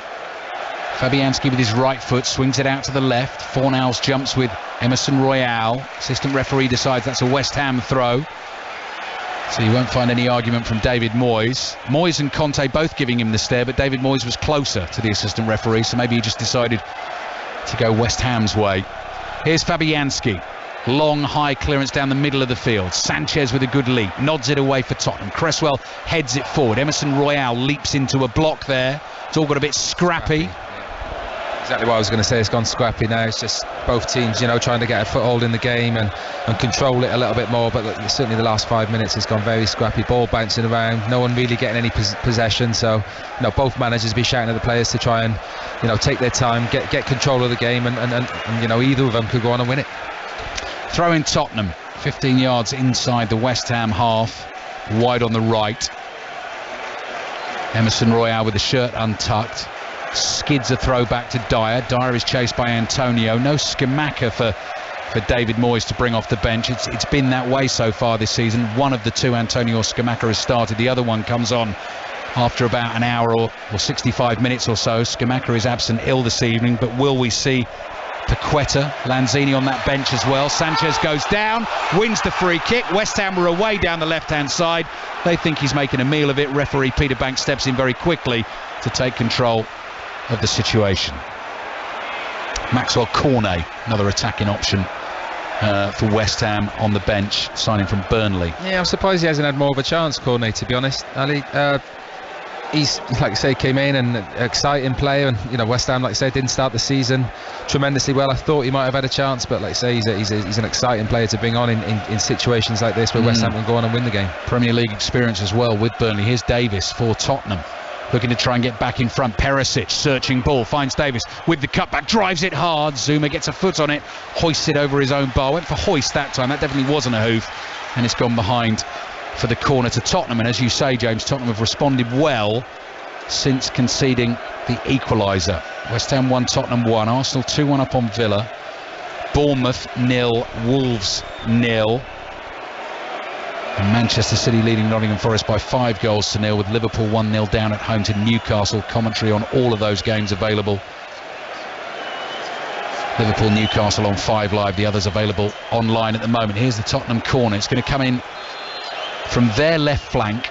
Son's right foot whips it into the near post. Antonio, good leap, powerful header, and away it goes for a Tottenham throw on the left. I mean, Richarlison, you'd imagine, will come on relatively soon, I'd have thought, James. Yeah, looking down, they got both teams have got 3 players out warming up. It's coming to that time of the game, a tight, tense game where the managers are going to be thinking about making a substitution. I say both teams have got a wealth of talent on the bench that can come on and change any game. Stage is set for a couple of Brazilians, we think, don't we? Paqueta and Richarlison. Can either of them come on and win the game? He's had the shout, the new boy. He has had the shout. West Ham fans have spotted it. Got the big wave from David Moyes. Rips off the bib. And a huge ripple of applause, like a Mexican wave, thunders around the stadium. It's funny, I never had that reaction when I was going on. So come on, don't put yourself down. You were an answer in the half-time quiz, James. Well, it's probably one of my greatest moments of my career, that. Well, this fella Paqueta has put up some good numbers, as they say, in Liga for Lyon over the last couple of seasons. Fully fledged Brazilian international, links up well with Neymar. Jonathan Pearce was telling me at the St Mary's Stadium last night. He is a player. They've spent a lot of money on him, and he's going to get his first taste of West Ham action. 25 minutes or so of football, so let's see what he can do. West Ham 1, Tottenham 1. You couldn't wish for a better place to come on as a West Ham player on your debut at home to Tottenham. 1-1, it's written in the stars for him to come on and get the winner. Emerson Royale, little nod down in the West Ham box. Kulusevski gets onto that ball, skips away from Fornals. Royale's cross just over the head of Son in the middle. Bissouma chests the clearance down. Højbjerg side foots a pass to Davis on his left. Davis looking for Harry Kane. Kane putting pressure on Kehrer. Bumps into Kehrer, fouls Kehrer. Last touch came off Kehrer and the ball would have gone behind for a corner. But referee Peter Banks says Kane was just a little too eager in the challenge. And Julian Alvarez, I see, has scored another goal for Manchester City in the 87th minute of that game. So it's Manchester City 6, Nottingham Forest 0. Alvarez with 2, Haaland with 3. Paqueta clearly can't understand Kevin Nolan's strong Scouse accent, so he's got Alfonso Areola just being his translator on the bench, getting his final instructions to come on and could put himself in West Ham folklore in his first game. Fabianski takes the free kick. 25 minutes to play here on Sports Extra. West Ham 1, Tottenham 1. Good response from West Ham in the second half, having gone behind to the own goal in the first half. Lloris under pressure. Bowen was closing him down. Half blocks the clearance. Perisic plays his team into trouble. Here's Souček inside the Tottenham box. Chance! Oh, right across the face of goal from Jarrod Bowen. Souček's cross sort of deflected up in the air. Bowen threw himself at the ball, could have gone anywhere, went right across the face of goal. Chance, Ali. I think seeing it first time from the eye, I think Jarrod Bowen's gone with the wrong foot. I think he's tried to go with the outside of his right foot and sort of spun off and actually stayed in play in the end. But I think if it's a challenge from Eric Dyer, so he's probably done the best he can, but it's a chance for West Ham. Ben Rama coming off. Paqueta coming on. Wearing number 11 for West Ham, holds both hands up in the air, looks up to the skies, says a little something. He's got short dark hair, dark bearded chin, and gets that sort of welcome from the home fans, blows them a little kiss, and on he comes. So let's see what this fella has got to offer in the last quarter of this game. West Ham 1, Tottenham 1. Preston 1 up at Coventry in the Championship, and Sunderland cruising now at home against Rotherham. Jack Clark has them a third. Sunderland 3, Rotherham 0. Højbjerg playing the ball back to Lloris. Lloris clears with his left foot. Harry Kane lets it go underneath his right foot. Kulusevski was behind him. Declan Rice in with the tackle. Quick bit of passing from West Ham inside their own half. Antonio did so well. Got in front of Sanchez and laid it off to Paqueta. His first touch, a nice one. West Ham back, they play into their own half. Zuma cross to Kehrer. Kehrer with the diagonal. Fornals will chase. Can't quite keep it in, and the ball goes behind for a Tottenham goal kick. West Ham 1, Tottenham 1. James Collins. Yeah, just watching Paqueta there, you can see clearly he's going to be the player who gets in the holes and gets the ball, and I think Kehrer probably could have played that. They're going to have to get used to. That's the way he's going to want to play. Paqueta, he's going to want the ball into his feet, into the little pockets, into the holes, and he was on then, and he's only been on a minute. So the quicker West Ham can get him on the ball, see if he can make something happen for West Ham. Ball played back to Lloris, again under pressure inside his own penalty area, to Sanchez, closed down by Paqueta, closed down by Antonio with the sliding challenge, given as a foul against the West Ham centre forward, but Tottenham playing themselves into a spot of bother, and West Ham are onto them at the moment. Yeah, it's good for West Ham. They're setting little traps. They obviously know Tottenham want to try and keep the ball and keep possession, and West Ham are sort of backing off a little bit, hoping they play the ball and then setting a trap and going in and putting them under pressure, and they've done it 3 or 4 times in the last 10 minutes. Tottenham taking their time over the free kick. 1-1 at the moment. West Ham have them slightly under the cosh. Lloris just replaces the ball again. Some of the full-time scores will be coming in soon. Around the grounds, up and down the country in the 7:30 kickoffs. Harry Kane goes to ground. Nothing wrong there. Declan Rice plays a pass back to Kehrer across to Sofal. Sofal down the line towards Jared Bowen. Bowen comes sprinting back into his own half with the ball at his feet and curls a pass back to Fabianski. Closed down by Kulusevski. Tottenham yet to make a change in personnel in this game. 20 minutes to play. Paqueta finds Cresswell, chested down by Fornals, tries to get it back to Cresswell, runs to Paqueta, little step over, looking for Antonio, couldn't quite find him. Emerson Royale plays it back to Lloris, and West Ham are onto Lloris now. Bowen closes him down, Lloris gets rid of it quickly. Sanchez to Emerson Royale, Royale draws Fornals in, says come and get it, and then plays the pass off to Dyer. Dyer inside his own penalty area, now into the right back position. Sanchez up that right-hand line towards Kulusevski. Cresswell was caught by Kulusevski as he stretched for the ball. West Ham get the free kick, and Antonio Conte slaps his hands on his thighs in frustration. Full-time, Manchester City 6, Nottingham Forest 0. Haaland with 3, and if he's not scoring them, they've signed a fella called Julian Alvarez, who's got a couple himself as well. I'm not sure if West Ham have got a problem here defensively. Angelo Ogbonna's ready, stripped down, ready to come on, getting his instructions, so I'm not sure if West Ham might have a problem here at the back. Cresswell's on his feet and okay. They've taken the free kick, so let's see what that's about. Angelo Ogbonna, who's had his own injury problems, of course, ready to come on for West Ham in the late stages of this game. West Ham 1, Tottenham 1. Souček wide to Sofal, back to Souček, makes that run into the right wing position. Ben Davies goes with him. Souček tries to hit the cross around him. Bowen keeps it in play down by the byline inside the Tottenham area, loses it. Perisic plays it to Højbjerg. Davies' clearance at Son chests it down. There was a handball there before it reached Son, and so that will be a free kick to Tottenham.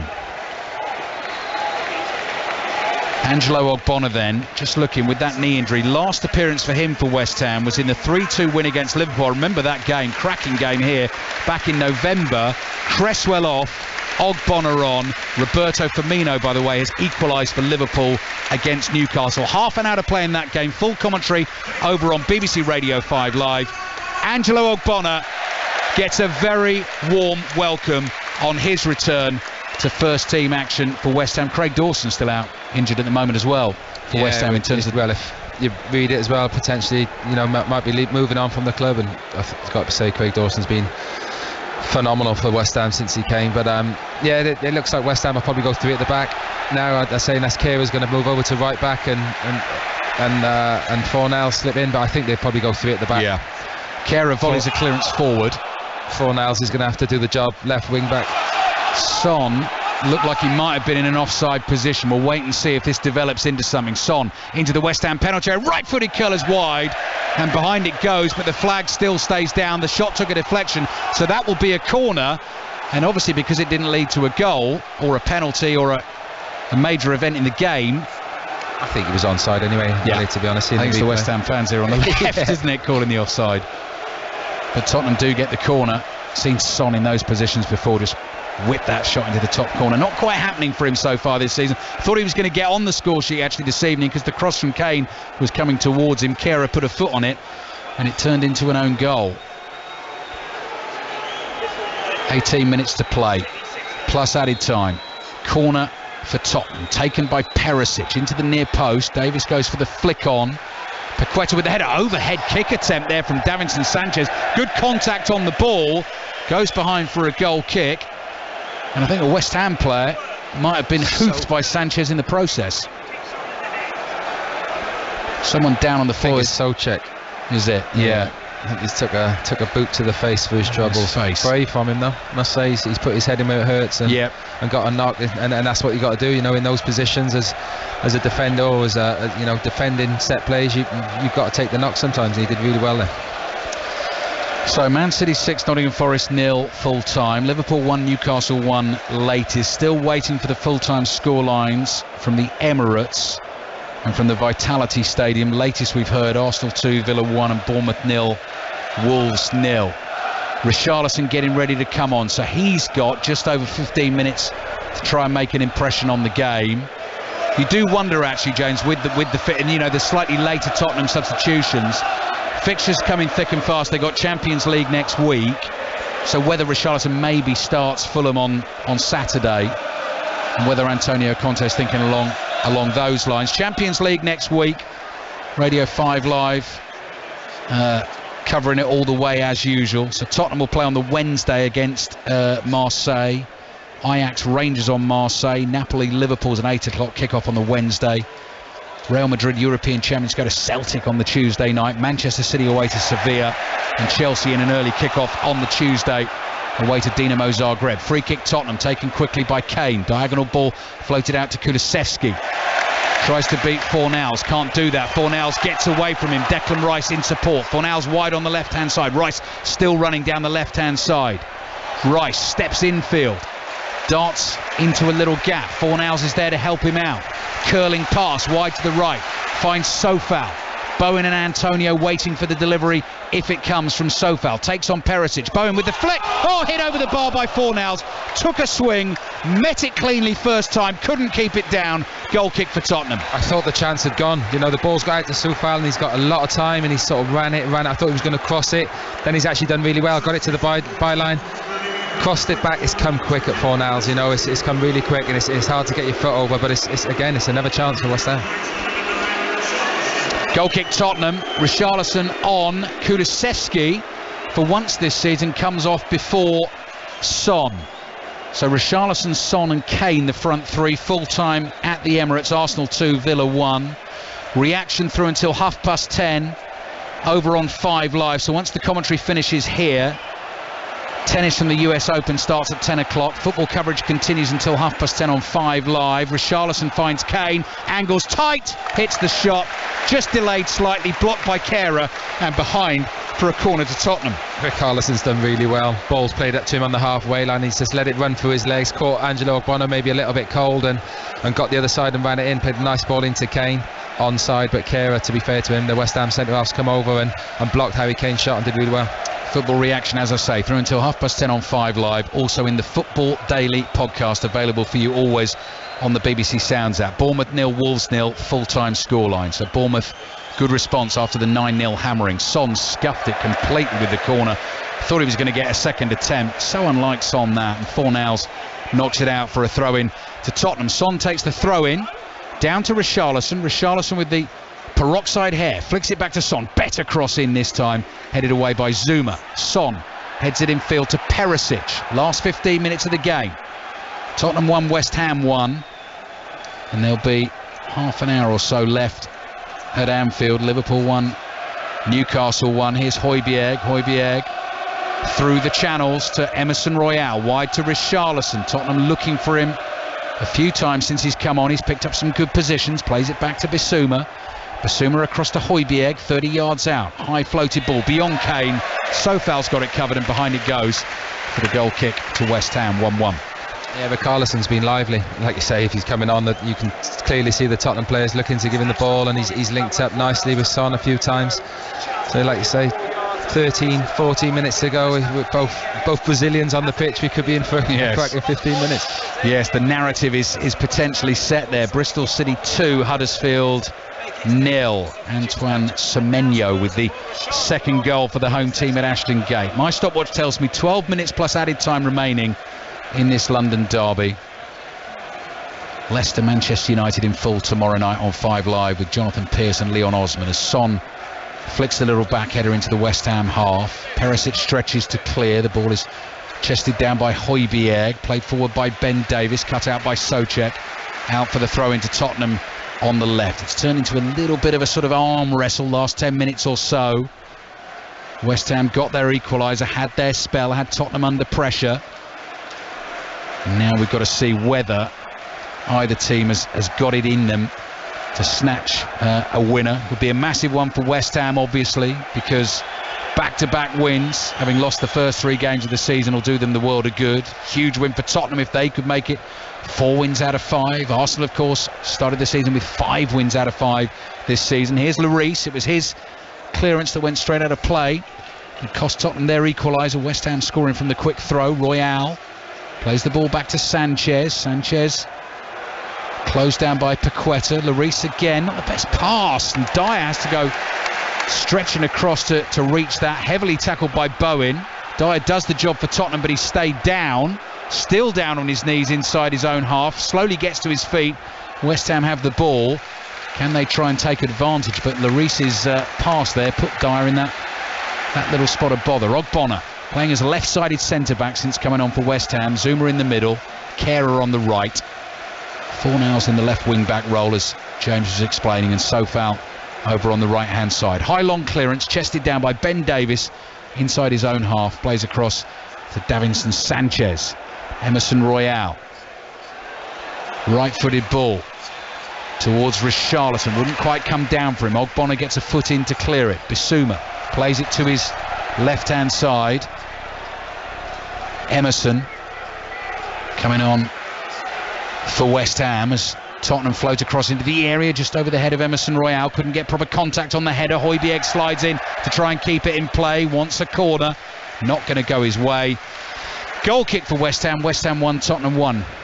Emerson, you're saying, James? Yeah, I think so. I think I've just been told he's getting his instructions off Kevin Nolan down there. I think we'll be seeing him shortly. Just going back to Paqueta, I think he'd be obviously he's a tremendous footballer, but he's going to be a real fan favourite here. You can tell, you know, he's sort of the player that West Ham fans like. But even a couple of times now already tonight, you can tell he works hard, gets back and helps his defenders, which he did there. Yeah, Emerson Royale on one team for Tottenham, having started the game. Emerson Palmieri about to come on for West Ham, defending to do. Here's Perisic for Tottenham on the left-hand side, heading for the byline. Good cross, right across the face of goal. No one there for Tottenham. The West Ham defenders just watched it sail by. Emerson Royale's done brilliantly on the right. Little nutmeg on Fornals. Ball in towards Richarlison, jumps for the header. Kane with the volley. Fabianski down to his right to make the save. Kane didn't quite catch it how he wanted, but it was on target.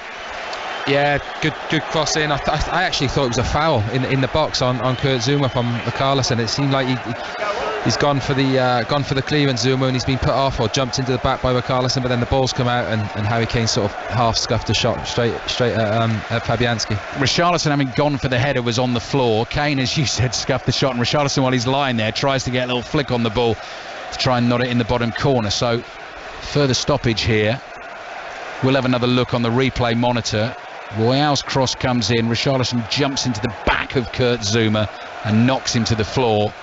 Zuma currently recovering at the moment. Into the last 10 minutes of the second half. West Ham 1, Tottenham 1. Over on 5 Live. Still Liverpool 1, Newcastle 1.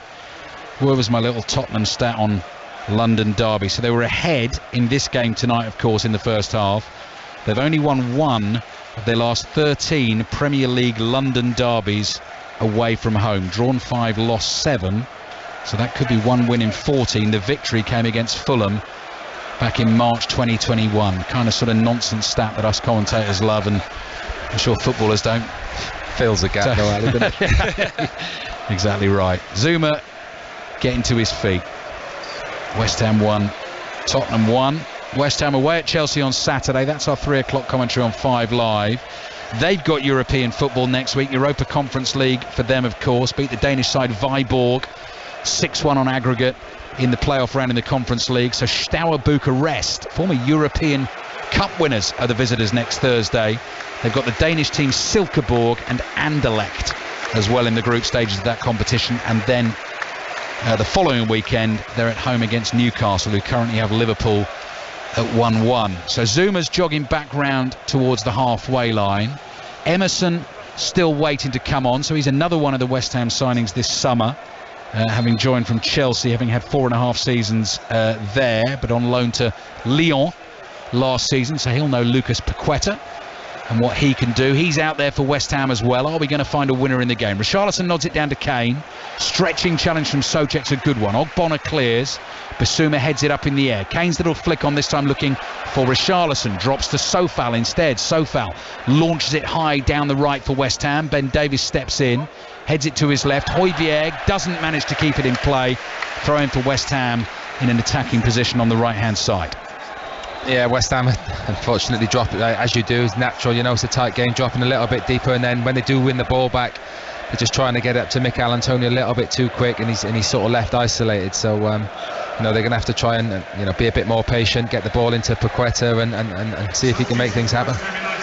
Pablo Fornal sprints off for West Ham. His number's gone up, exactly the change that James was suggesting. So Emerson Palmieri, very suited to that left wing back role. Got 45 minutes against Villa on Sunday before David Moyes decided to change the shape. Late equaliser for Stoke, I see, in the Championship. Swansea led from the 6th minute in that game. Tyrese Campbell has scored in the 91st minute of the game. Stoke 1, Swansea 1, still going. Emerson's first touch, infield to Rice.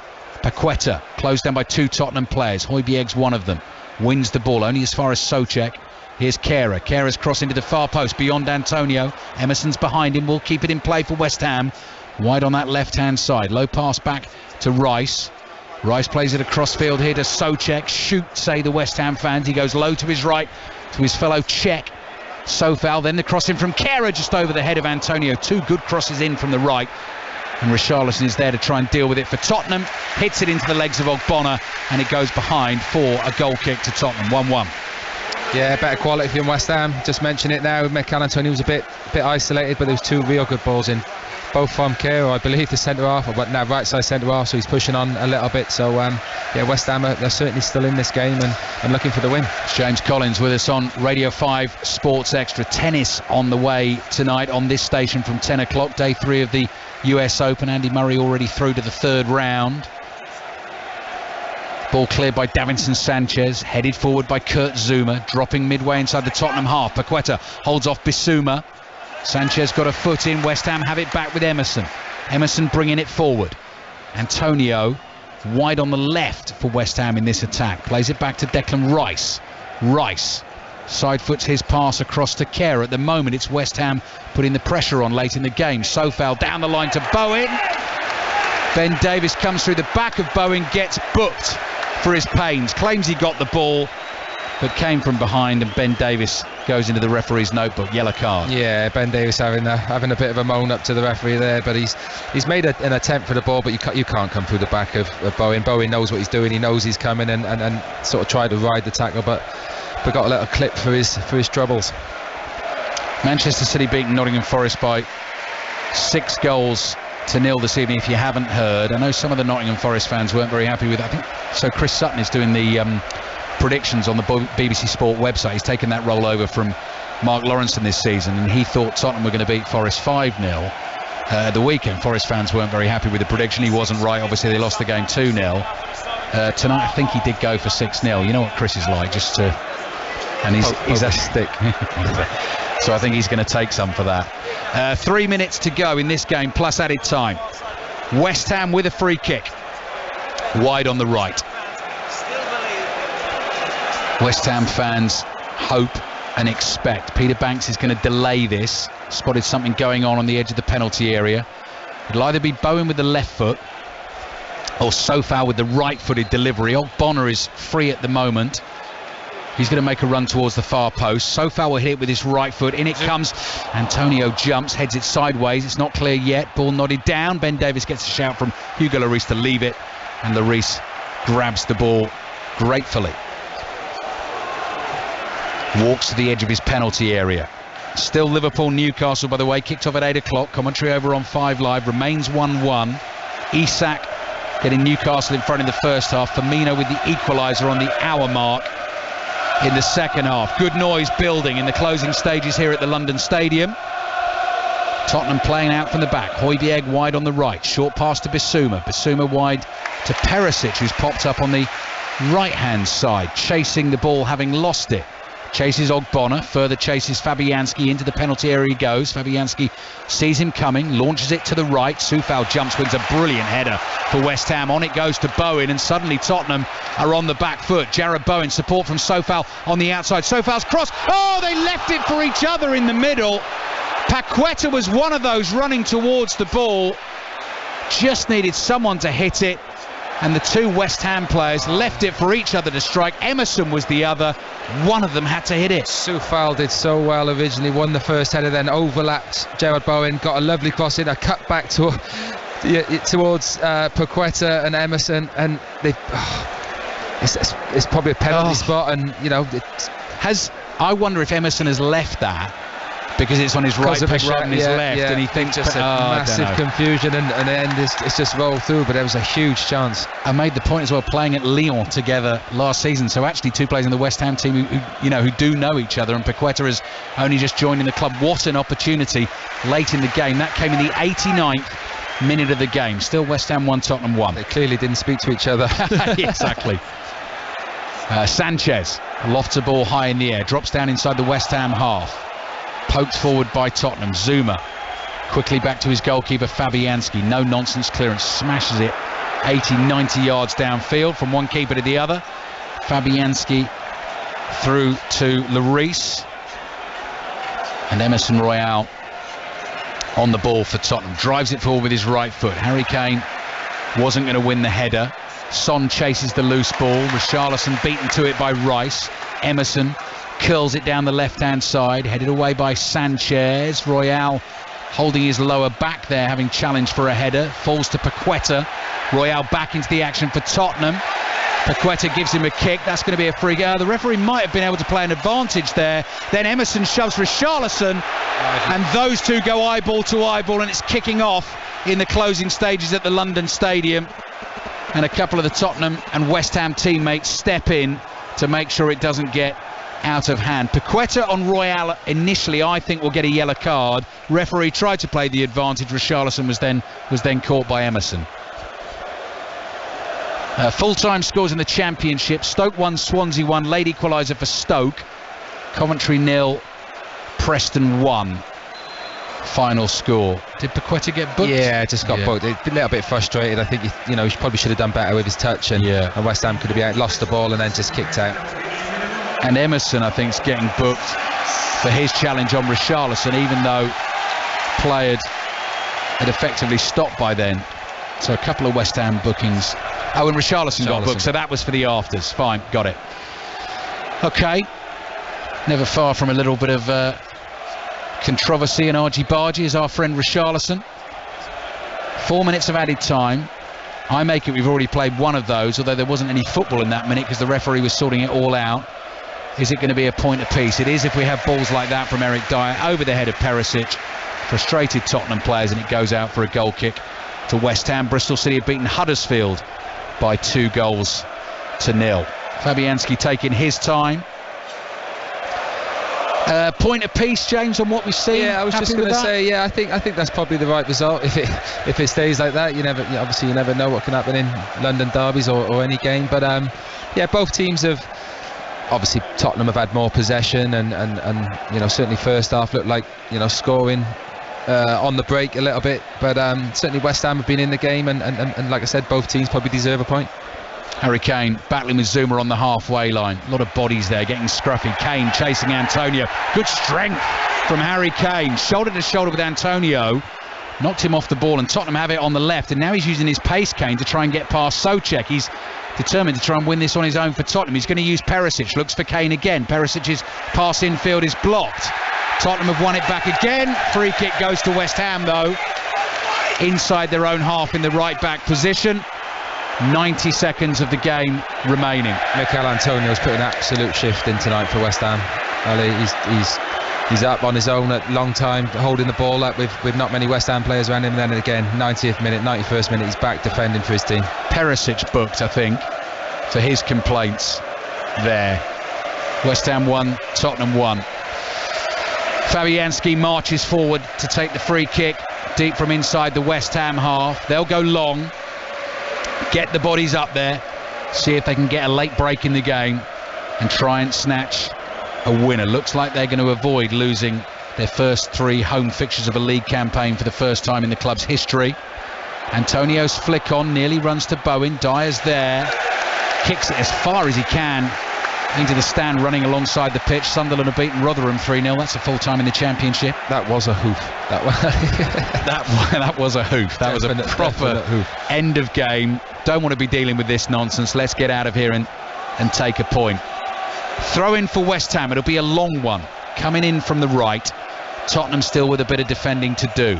In it comes to the near post. Ball is loose. Falls to Paqueta. Paqueta slides it to his left. Emerson. Cross comes in. Good block by Sanchez. Bonner tries to get a shot away. Richarlison loses ball. Oh my goodness! West Ham nearly scored. Jarrod Bowen slides one across the face of goal. I think Souček was stretching. Antonio was stretching. Neither could get a foot on it. And West Ham were a whisker away from winning the game. I can't work out how that's not gone in. It's a long throw, bobbling around the box. Kehrer again, the centre half, put a ball in. It's dropped down to Bowen, and it's agonising across the goal line for West Ham. Yeah, Bowen on the volley does brilliantly to hook that across goal. Antonio's in the right position, it's just beyond him, and actually Souček is too far beyond the far post to get the touch. But goodness me, David Moyes' reaction tells you everything. He cannot quite believe that hasn't gone in. And again, last season for Jarrod Bowen, those kind of things were happening. They're not this season, but I think encouraging signs for West Ham. He's done the right thing, you know. He's just bobbling around. He's under pressure. He's hooked the ball towards the goal, and you know, I think Mikel Antonio maybe doesn't know it's coming and could have had a slide and had a tap in, but you know, that's how it goes. All over at the London Stadium. The full-time whistle blows. West Ham 1, Tottenham 1. Tottenham taking the lead in the first half on the counter-attack through the Thilo Kehrer own goal. Determined fight back from West Ham in the second half. Wonderful equaliser from Thomas Souček. It was a Paul Lloris clearance out from his penalty area. It went out for a throw, and West Ham at that point, James, reacted far more quickly and got themselves. I think in the end we're saying a deserved equaliser in the game. Yeah, I think so. Like you say, there was a lot going on at the time. The referee was the Tottenham players were arguing with the referee or having words with the referee, and the West Ham team were just sharper, more on it. Got on the ball and made it happen. And like you said at the end, you know, looking at the game and the possession, I think a point for both teams is fair. Looking at the Premier League table as it stands tonight, then Arsenal making it 5 wins out of 5 by beating Aston Villa by 2-1, have a 2-point lead after 5 games. They're on 15. Manchester City thumped Nottingham Forest by 6-0. They're on 13. And Tottenham with the draw tonight, they're on 11 points. Brighton beaten last night are on 10. That is the top 4 at the moment. Liverpool against Newcastle is ongoing. That game is 1-1. West Ham with their point off the back of the 3 points against Aston Villa on Sunday move up to 4 points from 5 games played, and it does feel, James, like they're just starting to get into a little bit of rhythm. And obviously Paqueta has now had 25 minutes of football for West Ham. We saw flashes, didn't we? Yeah, we did. Nice little touches, you know. Came in, got, like I said in commentary, got in the pockets and was always looking for the ball. You know, the lad's only been at the club, you know, 2 days old, so it's still early days for him. But like you say, it's a lot better for West Ham than it looked in the early stage of the season. Like you say, there's made a lot of signings, West Ham. You know, it takes time for new signings and then players to settle down. So, like I said, I'm sure, you know, certainly what we saw in the second half of West Ham is there's better things to come.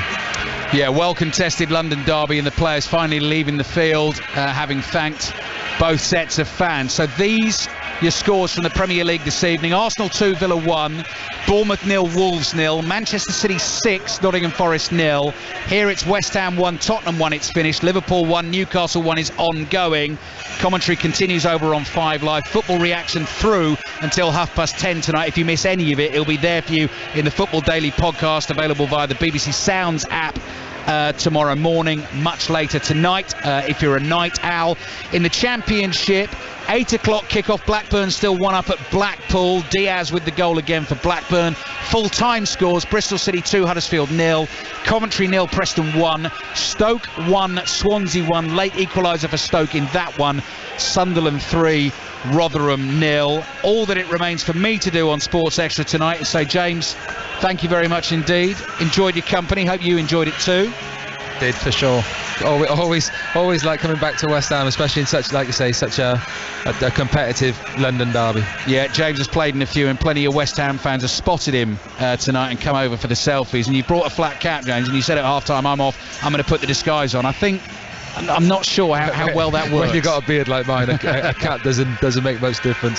So there we go. My thanks to James Collins. Football coming your way on 5 Live. Tomorrow night, full commentary, Leicester against Manchester United. Friday night, your full Premier League preview on the Friday Football Social with Darren Fletcher and the team. And some fabulous football this weekend. 3 commentaries on Saturday, starting at 12:30 with Celtic against Rangers. That one set up absolutely beautifully. 3 o'clock on Saturday as the goals go in. Ian Dennis brings you all the news while commentating on Chelsea against West Ham. Our 5:30 commentary on Saturday is Aston Villa against Manchester City. And 2 games on Sunday for you from the Premier League in full. Brighton Leicester at 2 o'clock, and then at 4:30 Manchester United against Arsenal. Full time at the London Stadium. Thank you very much for your company tonight on Sports Extra. The tennis follows us from 10 o'clock. Day 3 from the US Open. Tonight here it has finished West Ham 1, Tottenham 1. Good night.